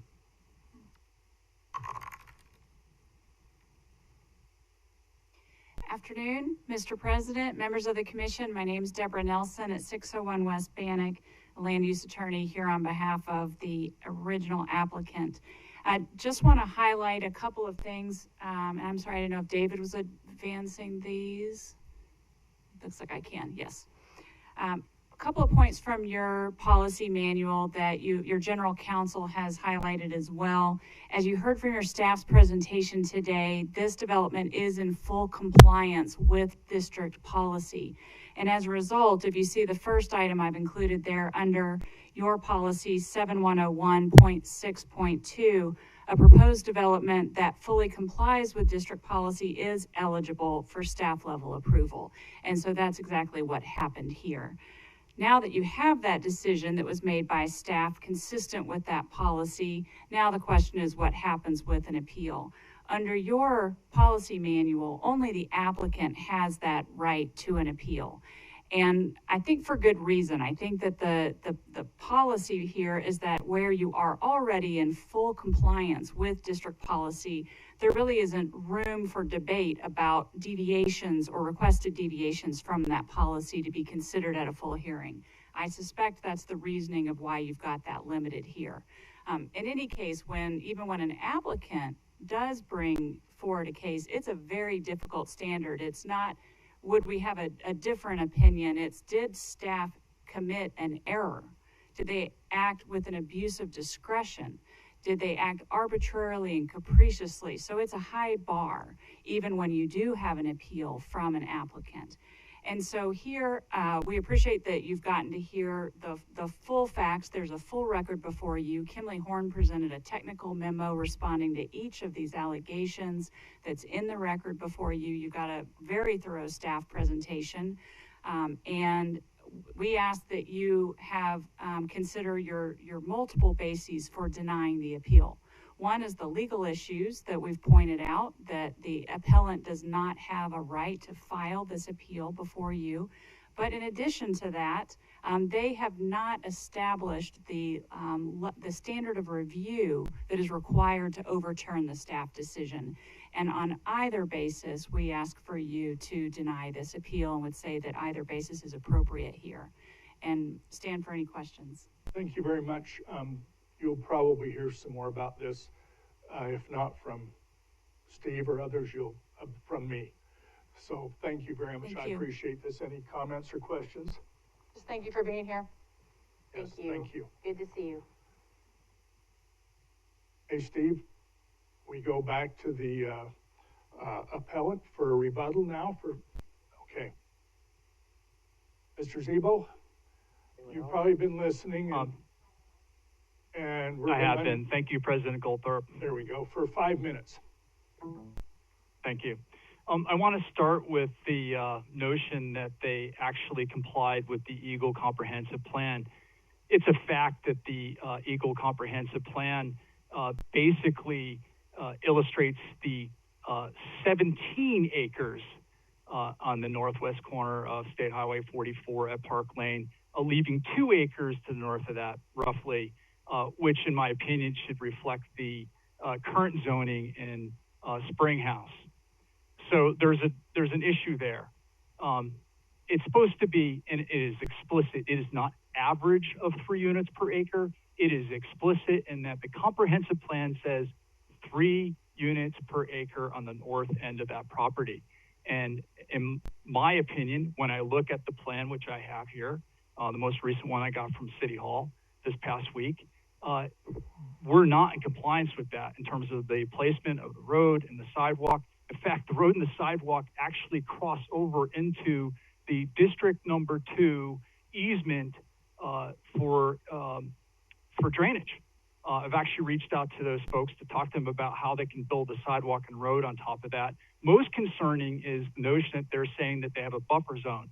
Mr. Jurgensen is incorrect. Their plan does not have a whole area of vegetation, trees, and fencing on that border. There is no fencing, and it does any of the trees and whatnot does not go all the way down throughout the subdivision. That's factually incorrect on the landscaping plans I've seen. I'll also say that there's a mere 13 feet 13 feet between the back of the Springhouse homes and the easement, the sidewalk. 13 feet. So there's not a lot of space. There's not a lot of trees. And what's pertinent to this discussion is the sidewalk and the roads. And, you know, my focus in this conversation has really been about Springhouse and safety. And that is the thing I've been most concerned about.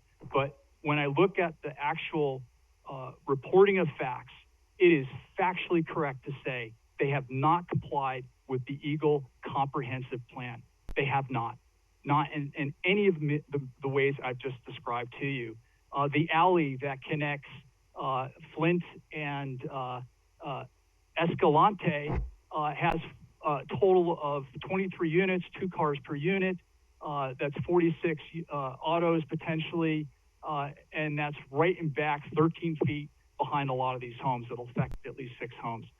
So it's not just Park Lane, although that's my focus, but you wanted to know other areas where they're not compliant, and these are matters of fact. They're in our comprehensive plan. They're not doing 3 units per acre beyond and that's just the 17 acres, not the 2 acres above, the 19 total, and the placement of the sidewalk in the street within the subdivision, from my understanding in terms of its placement over the easement in district number 2, is not compliant as well. So, you know, the only other thing I'll mention in terms of the scheduling, that Monday when spring break was off, the students were home.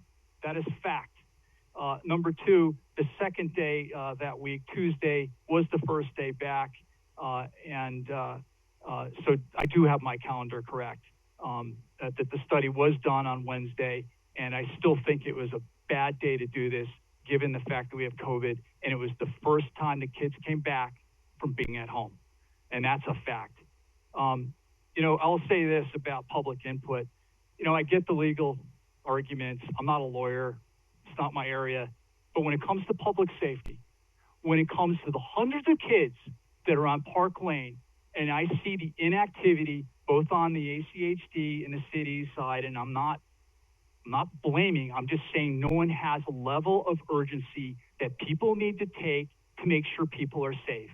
And we are right to discuss this in a public forum like this right now, regardless of the legal pieces here. So I've gone through again, and I've highlighted now other facts and areas where I think there's been a failing. And look, this isn't personal. This isn't like a personal thing against your staff. I have questions about the data, and I pointed them out, and I disagree with Dave's analysis and saying the data is comprehensive and the assumptions are valid. They're not, in my opinion, period. That's all I have to say. Thank you very much.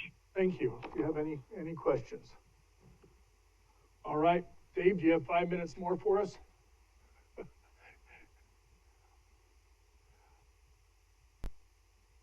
Mr. President and Commissioners, I don't. I didn't hear him say, here's another list of new things. Again, the data was complete. The data study was complete. The whole process was followed. Sorry that he doesn't want a subdivision in his backyard. The irrigation districts do allow roads and easements, and they cross them all the time. But anyway, that's a discussion outside of this room. But I did have a conversation with, just to let you know, Alan Funkhauser, ditch writer, Middleton Mill, who supervises that, and it is approved. But nonetheless, there are trees along that area, and we will continue to work with them on landscape buffers. But that's, again, not for here. That's a land use issue, and we look forward to that discussion with the City of Eagle. And we'll do what we can for landscape buffers. But again, we believe we've followed the process. We know we have. Your staff has identified that. And we just ask you allow us to keep moving forward. Thanks for your time, and stand for any questions. I don't think there are any. Dave, thank you very much. Thank you again. Appreciate your service. Stacy, do we have anybody else that would like to address this item? I do not. Just giving one moment just to make sure, but I do not have anybody signed up on Zoom. Anyone in the audience? Okay. President? Yes. Before we go on to make a decision, I wonder if it would be appropriate, and let me know if I'm correct on this. The appellant made a number of statements related to the accuracy, completeness, etc., of the traffic data and the traffic impact study. And after hearing that, I wonder if it would be appropriate to have our traffic engineer, if they have any follow-on responses to the allegations that were made about that. I think that would be important, and I think it would be certainly appropriate. You just asked her, and she's on her way up.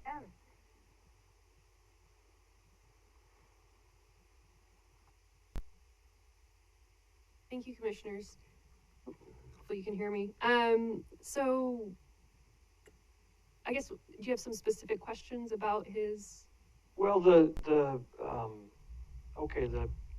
comments that were made about subdivisions not included in the report, and commercial developments not included, and pedestrian safety not included, and the traffic volumes not representative or taken on a bad day. Do you have any responses to those issues? Yes, Mr. President and Commissioner McKinney. So with the traffic volumes, those were collected per our policy on a Wednesday. School was in session. The COVID factor adjustment wasn't needed because the traffic volumes were higher than they were in 2019 pre-COVID, and it seemed to fall in line with the growth that we would expect. Regarding the background developments and that are in the surrounding area, those are accounted for in the Compass model that is used initially to calculate the growth rates that are used to apply to the existing traffic volumes to forecast the future traffic volumes. So those volumes from the adjacent developments are considered in the Compass model that is the base for the traffic impact study. So any developments that were recently approved or in process that may be completed soon were included in that model. And the traffic from adjacent other developments that are existing are captured with the traffic counts. Okay.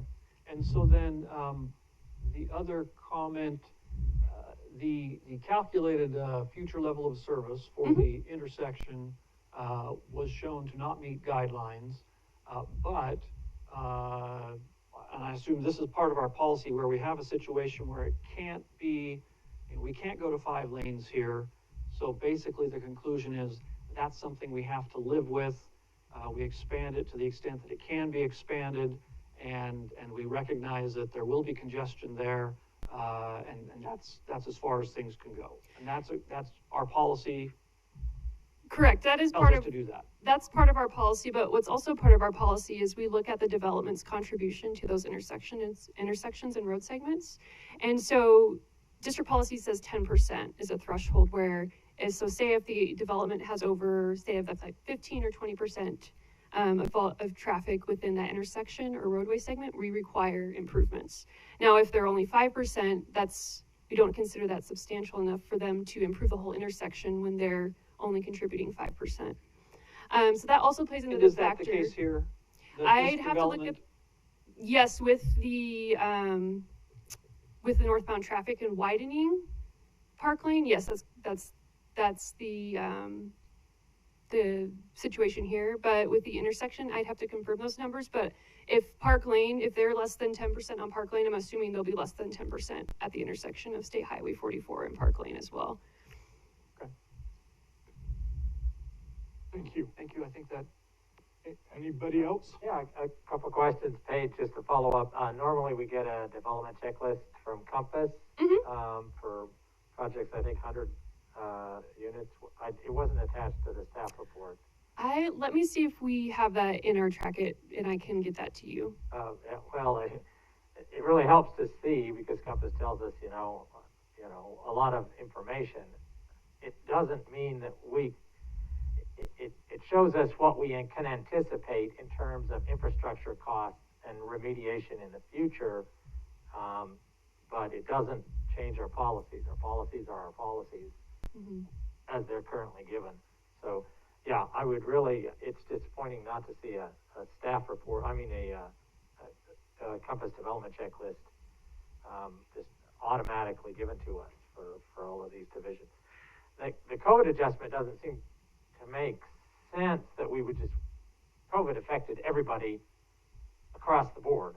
And so even though numbers, ironically, were actually up during that first month of the lockdown, wouldn't that suggest that if there were no lockdown, it would have been really high? Or is it because they then were out in the next year after the lockdown? It's like, don't we just automatically take that into consideration since COVID affected everybody, everywhere? Mr. President, Commissioner Hansen, with the COVID adjustment, so in the future, I mean, who knows how much the traffic volumes will actually be permanently impacted by COVID and the differences and changes in the work and commutes. But so we're assuming in the future that it will be normal. And so the only time we would apply COVID adjustment factors is, say, if in April 2020 we got traffic counts and we looked at those compared to traffic counts we have from 2018 before COVID, and we're like, oh wow, these are significantly lower, this doesn't seem right. And so then we would apply that adjustment factor. So we wouldn't want to keep using those COVID volumes to grow those volumes to future conditions because they may not accurately represent those future conditions. So does the COVID adjustment assume our experience during COVID means that traffic patterns are now shifted and more people are now like working from home, they aren't traveling during the peak hour, so that's the adjustment, which actually seems to be happening as we're learning. Sure. The justification for building out at the peak hour is extraordinarily expensive and may not be justified.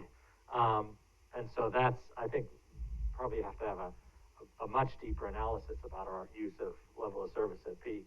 So that's, I was trying to get at what was that adjustment? What did it really mean? It's still a work in progress. The last one, and I've seen lots of traffic studies, traffic impact studies, and it's very much about traffic, car traffic. And in this case, my observation, just looking at the way in which these developments have happened in that north and east, the west side of Eagle, is that there really isn't the design to encourage people to walk places. The activity center is more than 2 miles away, and there's no easy way to walk or bike there. The most walking is going to be to the school along Park Lane. And that's kind of the nature of traffic studies, is that it doesn't address what actually is going to be, again, another big issue as we try and retrofit facilities to just give people an option so they don't have to drive everywhere. But currently the traffic study tells us we're going to assume they're going to have to drive everywhere, just because that's the way in which that's developed. So they're going to drive everywhere. And even with the drive everywhere model, car dependency model that we are operating under, and the traffic study seems to be operating under, it still doesn't meet those sort of thresholds to justify enlarging or providing more facilities or vehicles. Is that correct? Commissioner Hansen, correct. So in this case, in this development, it is a heavy vehicle-driven traffic impact study, just because we don't really have a lot of things that are close. Right. But in other cases, such as like downtown Boise, we definitely consider pedestrian. Yeah, and that's the nature. I think I appreciate that they've got some great places to walk within the subdivision, but most people aren't going to be going round and round the subdivision. They're going to want to walk somewhere. It doesn't feel safe or it's not connected. They hop in their car and add to the traffic count. My last question, I'm trying to picture Park Lane. I haven't driven on it. I'm not familiar with it. But knowing a collector road to a high school gets busy, good, at the time the school opens, and closes. But the tendency is to provide enough wide visibility so that in the non-peak hours, at dusk, weekends, the temptation is, because it's a straight road, to speed. So what existing speed mitigation things are there on Park Lane that prevents that? And sometimes the best place to initiate those are as you first turn into it from a big, you're turning off of a state highway, a huge state highway, turn in right, and your destination is a mile away or whatever. So, Commissioner Hansen, we have not received any, complaints about speed on that roadway, and based on the use of the collector and the highway or the high school volumes in that small period of time, and the pedestrian crossing and the sidewalks, we deemed that was acceptable for this collector road. Yeah. Now, if we have any further concerns or if somebody calls us, we'll certainly look into it. But at this time with this traffic impact study, we didn't deem it necessary. Thank you, Paige. I think this is why it's important for us to hear these, because it calls into question whether we have adequate policies to address things like that. Changing the policies can't affect this decision, but what it does is it illustrates to us that if we continue to be a system where we simply wait and rely on somebody to contact us and say, I feel unsafe here, and then we act, we should have some modeling, some method to determine in advance what kind of driver behavior will exist when there's not a lot of traffic on a collector road like this, and integrate the traffic calming, the speed management from the get-go. But we don't have those policies yet. I think we can, I'd like to see them change. I think the city would like to see them change, but at this point we don't have that kind of analysis other than waiting for the neighborhood to come to us and tell us we have a concern. The thing that people are really smart when they walk is they just don't walk places that feel unsafe. So they avoid it. And so fortunately we don't have, if we just rely on crash data, then we aren't relying on that critical piece of information of they avoid it. Maybe what they end up doing is saying, the heck with it, I'm getting in my car and driving, quarter of a mile, half a mile, 2 miles, whatever, just because they feel unsafe. Commissioner Hanson, if I may, so we do have, district policy does have a traffic calming requirement for local roads that are longer than 750 feet. They're required to either shorten the roadway length or apply traffic calming measures in a thoughtful and considerate way, and not just adding things in just because it's a traffic calming measure. So we do review that in the development applications. Collectors, it's a little different just because it's more of a, you're trying to get people to an arterial, so it's their car. Yeah, exactly. So it's considered a little differently, but definitely for local roads we do look at that quite a bit, and it's situational. So maybe if there was a collector road within a development that's all residential, could potentially consider some traffic calming measures. I think that's the key, is we can't really require on a collector that's not within that development. Are these attached sidewalks or detached sidewalks? Along Park Lane. I think they're detached. Yes, correct. They're detached. Well, thank goodness for that, at least. Thank you. Thank you, Paige. Thank you, Mr. President, for allowing me to explore some of the policy issues. You're welcome. Thank you, Paige. Thank you. Thanks, Paige. I don't sense that there's anything else, so this was not a public hearing, so there's nothing to close, but I'll go ahead and place this matter before the commission for a discussion and a decision, and I'd like to lead off on that. I appreciate the fact that the developer has a constitutional right to develop his property. I also appreciate the fact that it's so close to everything that's already built out, so that there's no question as to adequate public facilities. I appreciate the fact that it's not a total greenfield project that we have to sweat over that about. I appreciate that it meets all of our policies. I appreciate that there was no waivers being asked for. I also appreciate that this whole matter could have been solved and we've handled it identically as an appeal or as a matter that would come off of the consent agenda. We had to do that. And I appreciate the fact what the law says as far as the applicant in this case having no status. And because of all of this, I'm going to vote that the request for modification of a previous decision be denied. Anybody else have comments that they'd like to make? Mr. President, I have a couple comments. Yes. I just wanted to thank the folks that testified today and all the work that our staff did to prepare us for today. I just want to share that I share your concerns in public safety. There are so many deficiencies in collectors where we have schools and there's growth happening everywhere. And I just want to share that the commission shares those concerns. We deeply care about public safety.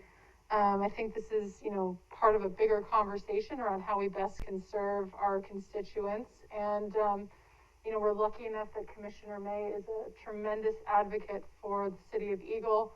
And I just want to echo Commissioner Goldthorpe's thoughts around the location of this project is great. We love seeing this type of work happen because we have a lot of spaces where housing could be and should be, and plugging into the existing infrastructure. So that's just my stance. Thank you, sir. Anyone else? Just, Mr. President, I just want to, I think, clarify the line of thinking that Commissioner McKinney was on, that the standard was meant for an appellant, which it seems to be identifying some question of fact that needed to be raised. He's raised it, so we don't need to go through that. We'll just treat this as an appeal, and then I would agree with what's been stated. I don't think the basis is there to deny to grant the appeal. And as I pointed out, even the impact fees that the developer has pointed out they're going to be paying for actually is not going to be addressing any of the potential speed management issues on a collector roads because we can't use them for that. But I do appreciate the opportunity when a member of the public comes forward and says, I do have these questions, I do have these concerns. I also deeply appreciate that they dig deep into and analyze the factual analysis. Any traffic study has thousands, perhaps millions of judgment calls. Should we include this? Should we include that?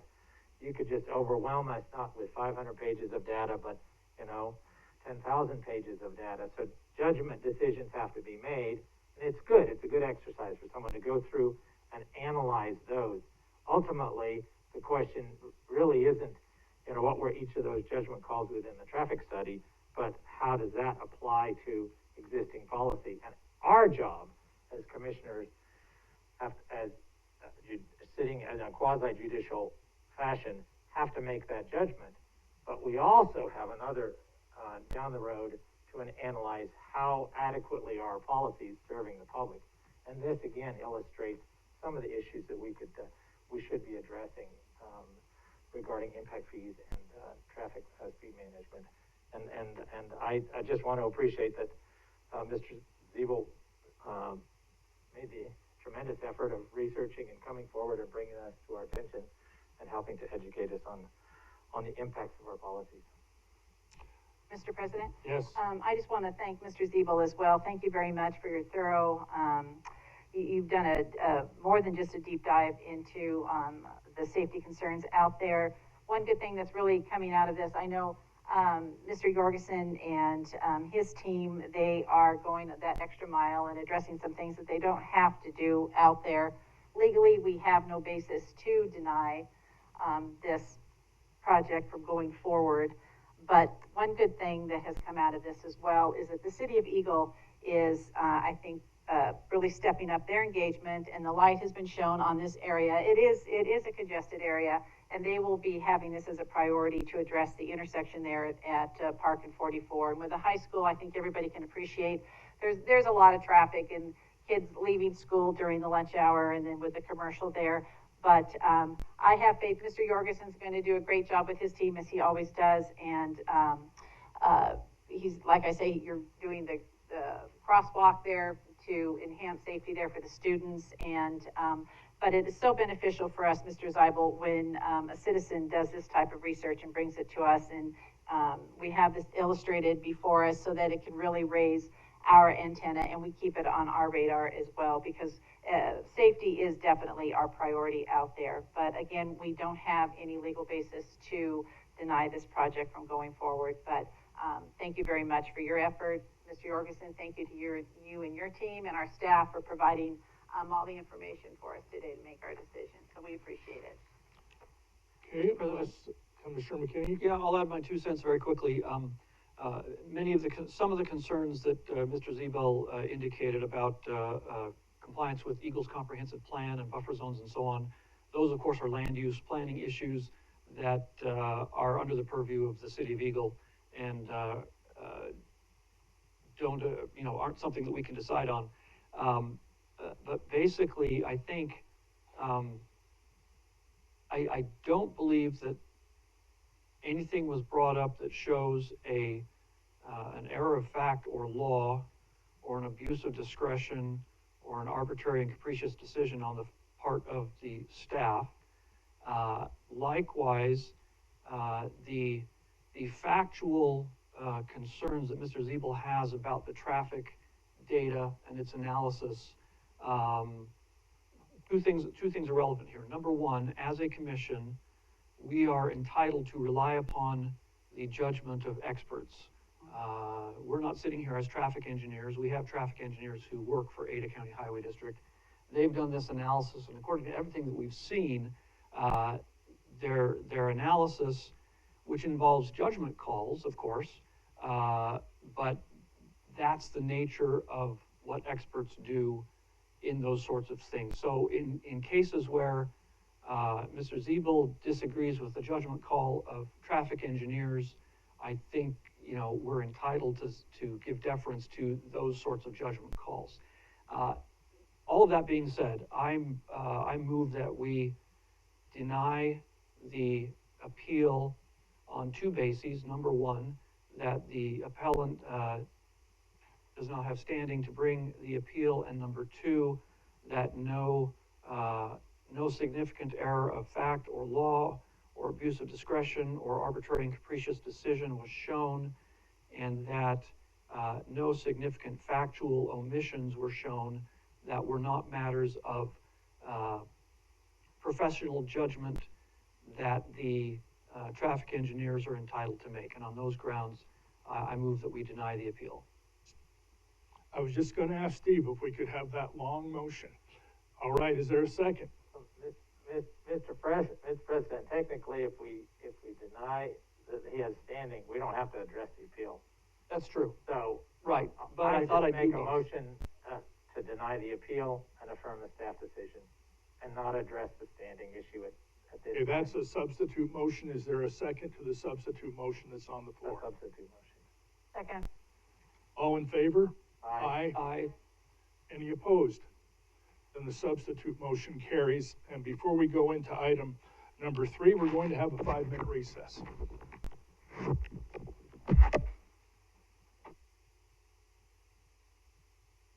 Uh-oh. Bye, Dave.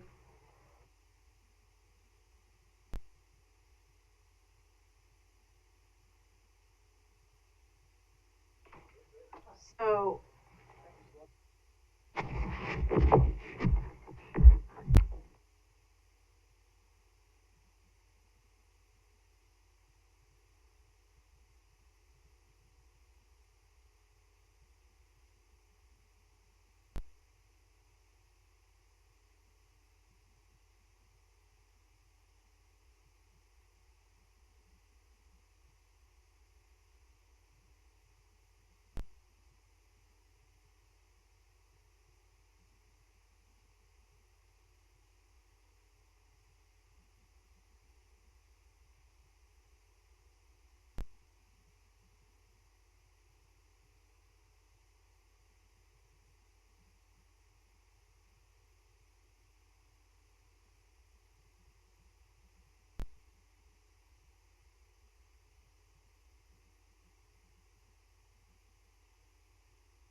Is this better?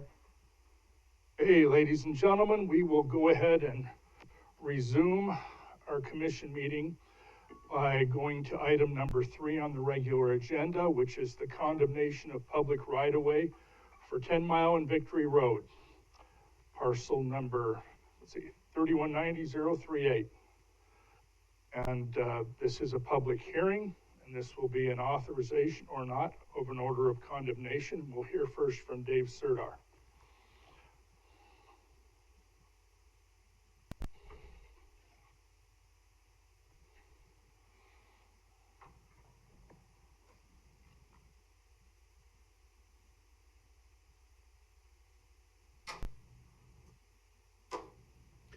Thank you, President Goldthorpe, Commissioners. For the record, David Serdar, Right-of-Way Supervisor, ACHD.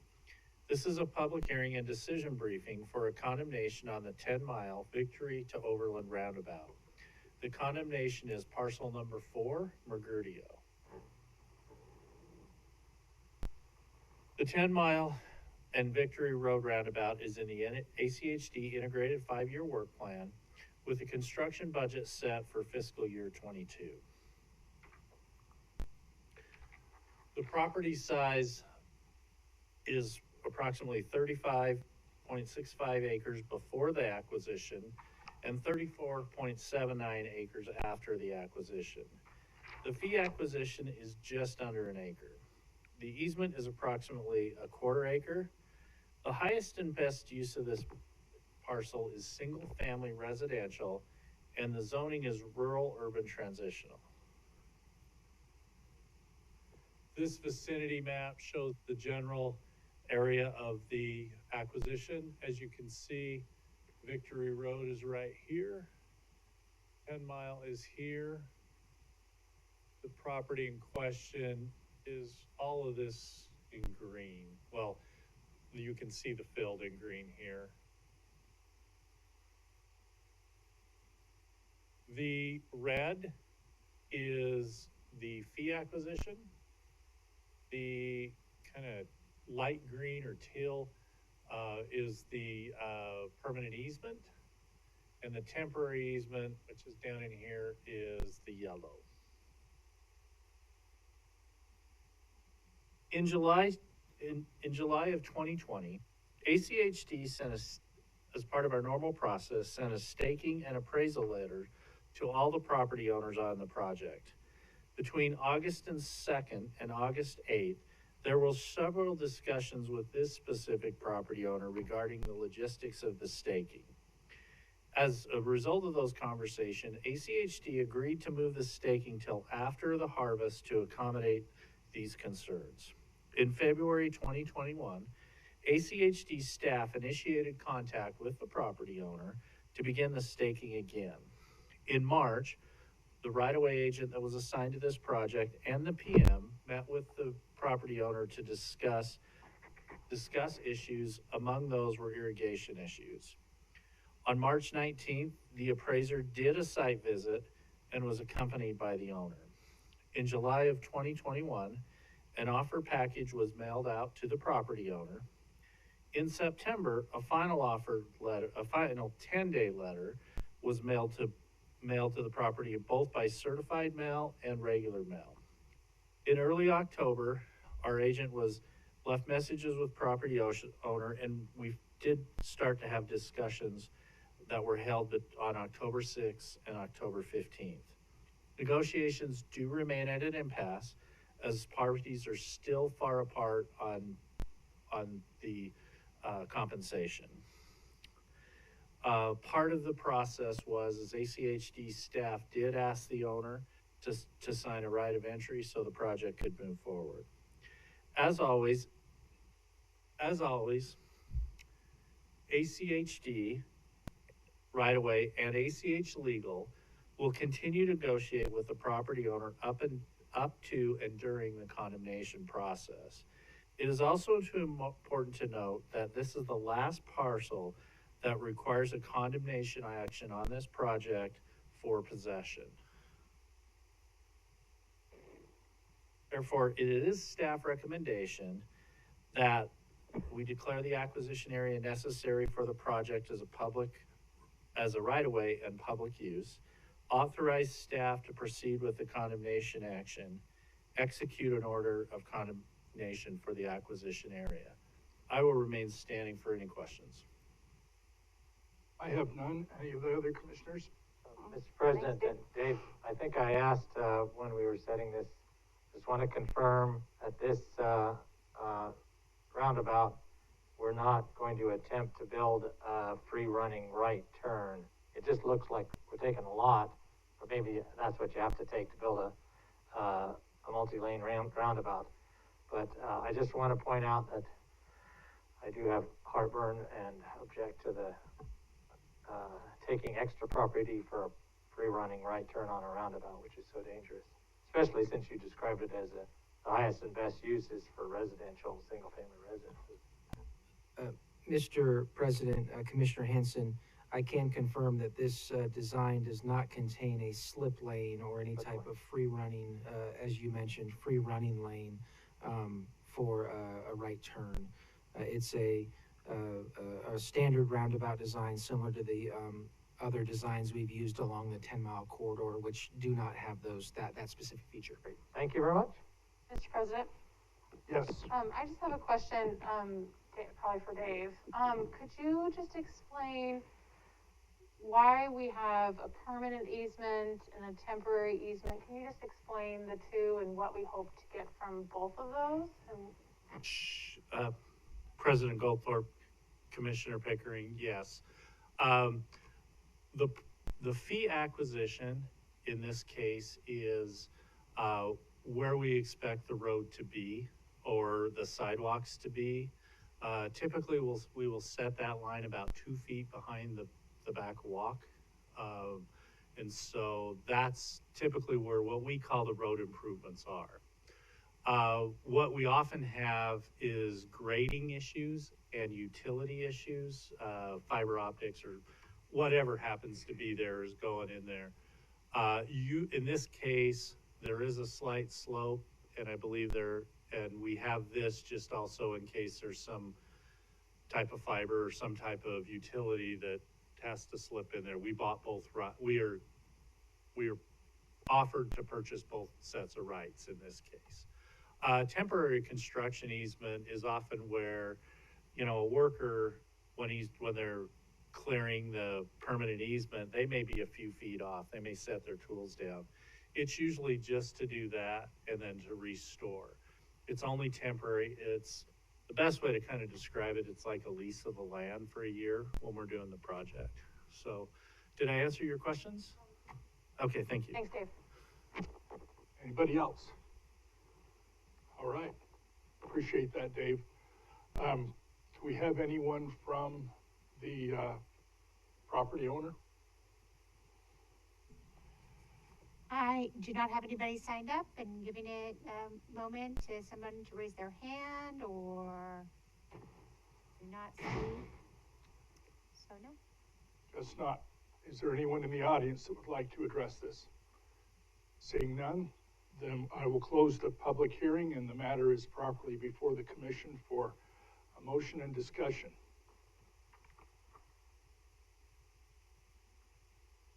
Mr. President? Yes. It looks like everything is in order, that the staff is proceeding in the appropriate way for this, and hopefully they can reach an agreement with the property owner. But in any case, based on the public hearing and the information presented, I move that we approve the order of condemnation for public right-of-way for the 10-mile road and Victory Road project, 319038, parcel 1. Is there a second? Second. All in favor? Aye. Aye. Any opposed? The motion carries. We'll go quickly into item number 4, which is the fourth quarter impact fee report from Christine Tandler.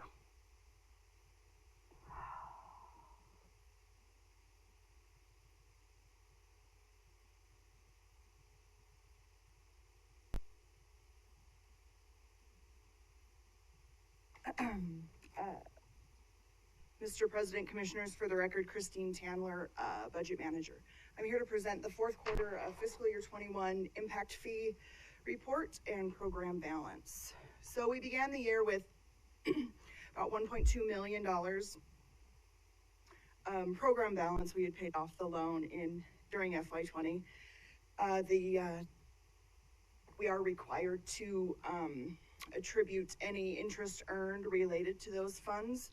So there's a calculation that was done in FY20, about $20,000 of interest earned attributable to the $1.2 million balance. We collected over $25.5 million and in 21, and then had $11.5 thousand in interest earned. Spent just under $20 million. The ending fourth quarter balance is $7.5 million. The loan is fully. These are the main impact fee eligible projects that we're expending funds on this year. As you can see, it's most of our construction projects that are currently underway. The Eagle Road Amity to Victory does include the intersection as well. Again, the extraordinary impact fees, we did have an adjustment for FY20 interest earnings, and then you'll see the interest earnings for FY21. We had a beginning balance of 2.26, and we have an ending balance of $2.5 million, most of that being in the West Foothills, of which we will be some expenditures as that continues to develop. A quick question. Back on the other slide, is that 22.2K for Warm Springs Mesa, is that us holding funds for So that just has to do with the timing. Oh, okay. So it's likely that, and it's kind of how you can see that it looks like we've paid out, we had a negative balance at the beginning of the fiscal year. It has to do with when we receive the money from the city of Boise and when we check. So typically, there is a time during the fiscal year that the Warm Springs Mesa has a zero balance, but it just has to do with timing on when we get the impact fees in from the Boise City and then when we pay them out. This is not related to the big rebuild of Starview? No, that's separate, because they're supposedly paying for that, and if they don't, it comes from a bond that they've posted. Is that correct? Okay. It's the same neighborhood. I just wasn't whether they were related, but thank you. Okay, you're welcome. Ordinance with 246 and resolution 2331 impact fee program has balance of $7.5 million.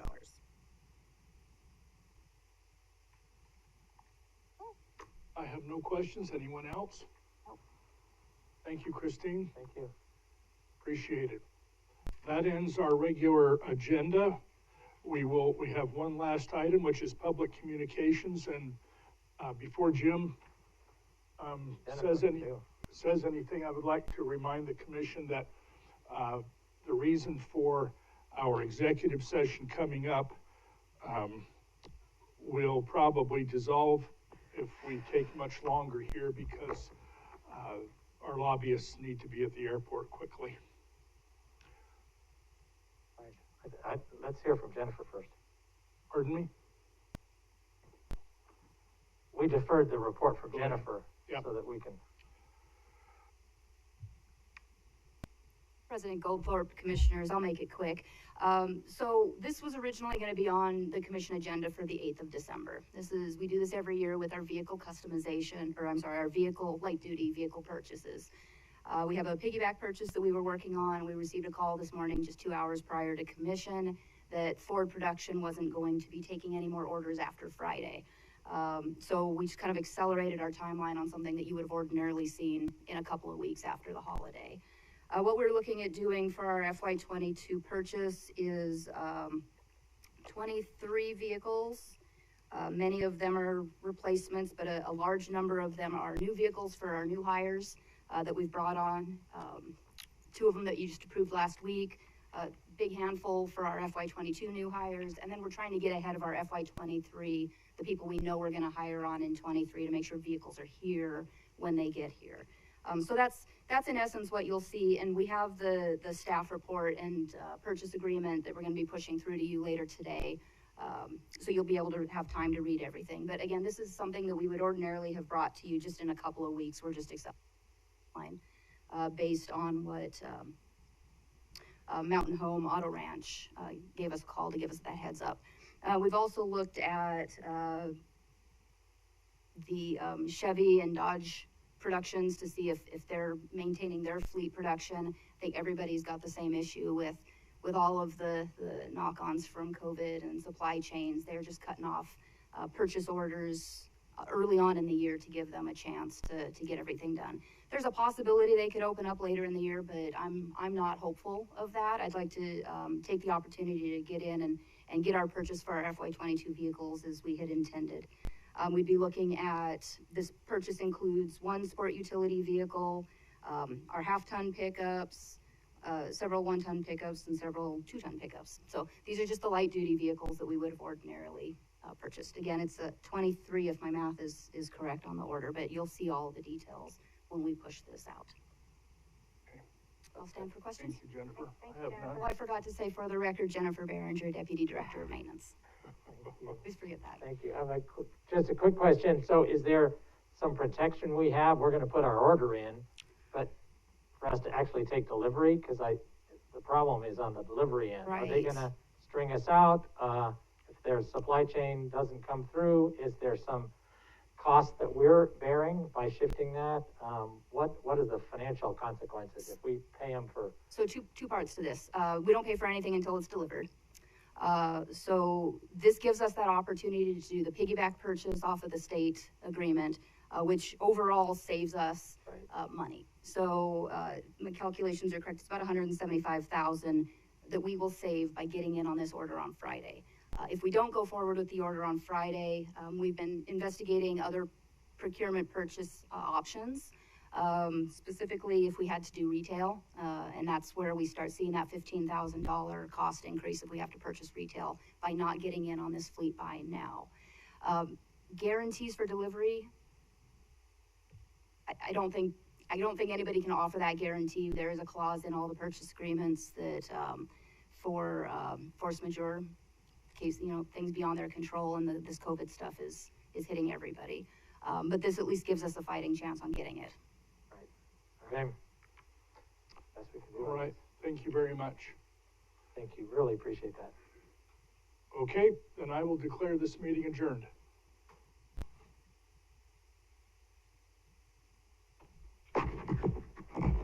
Go on, everyone.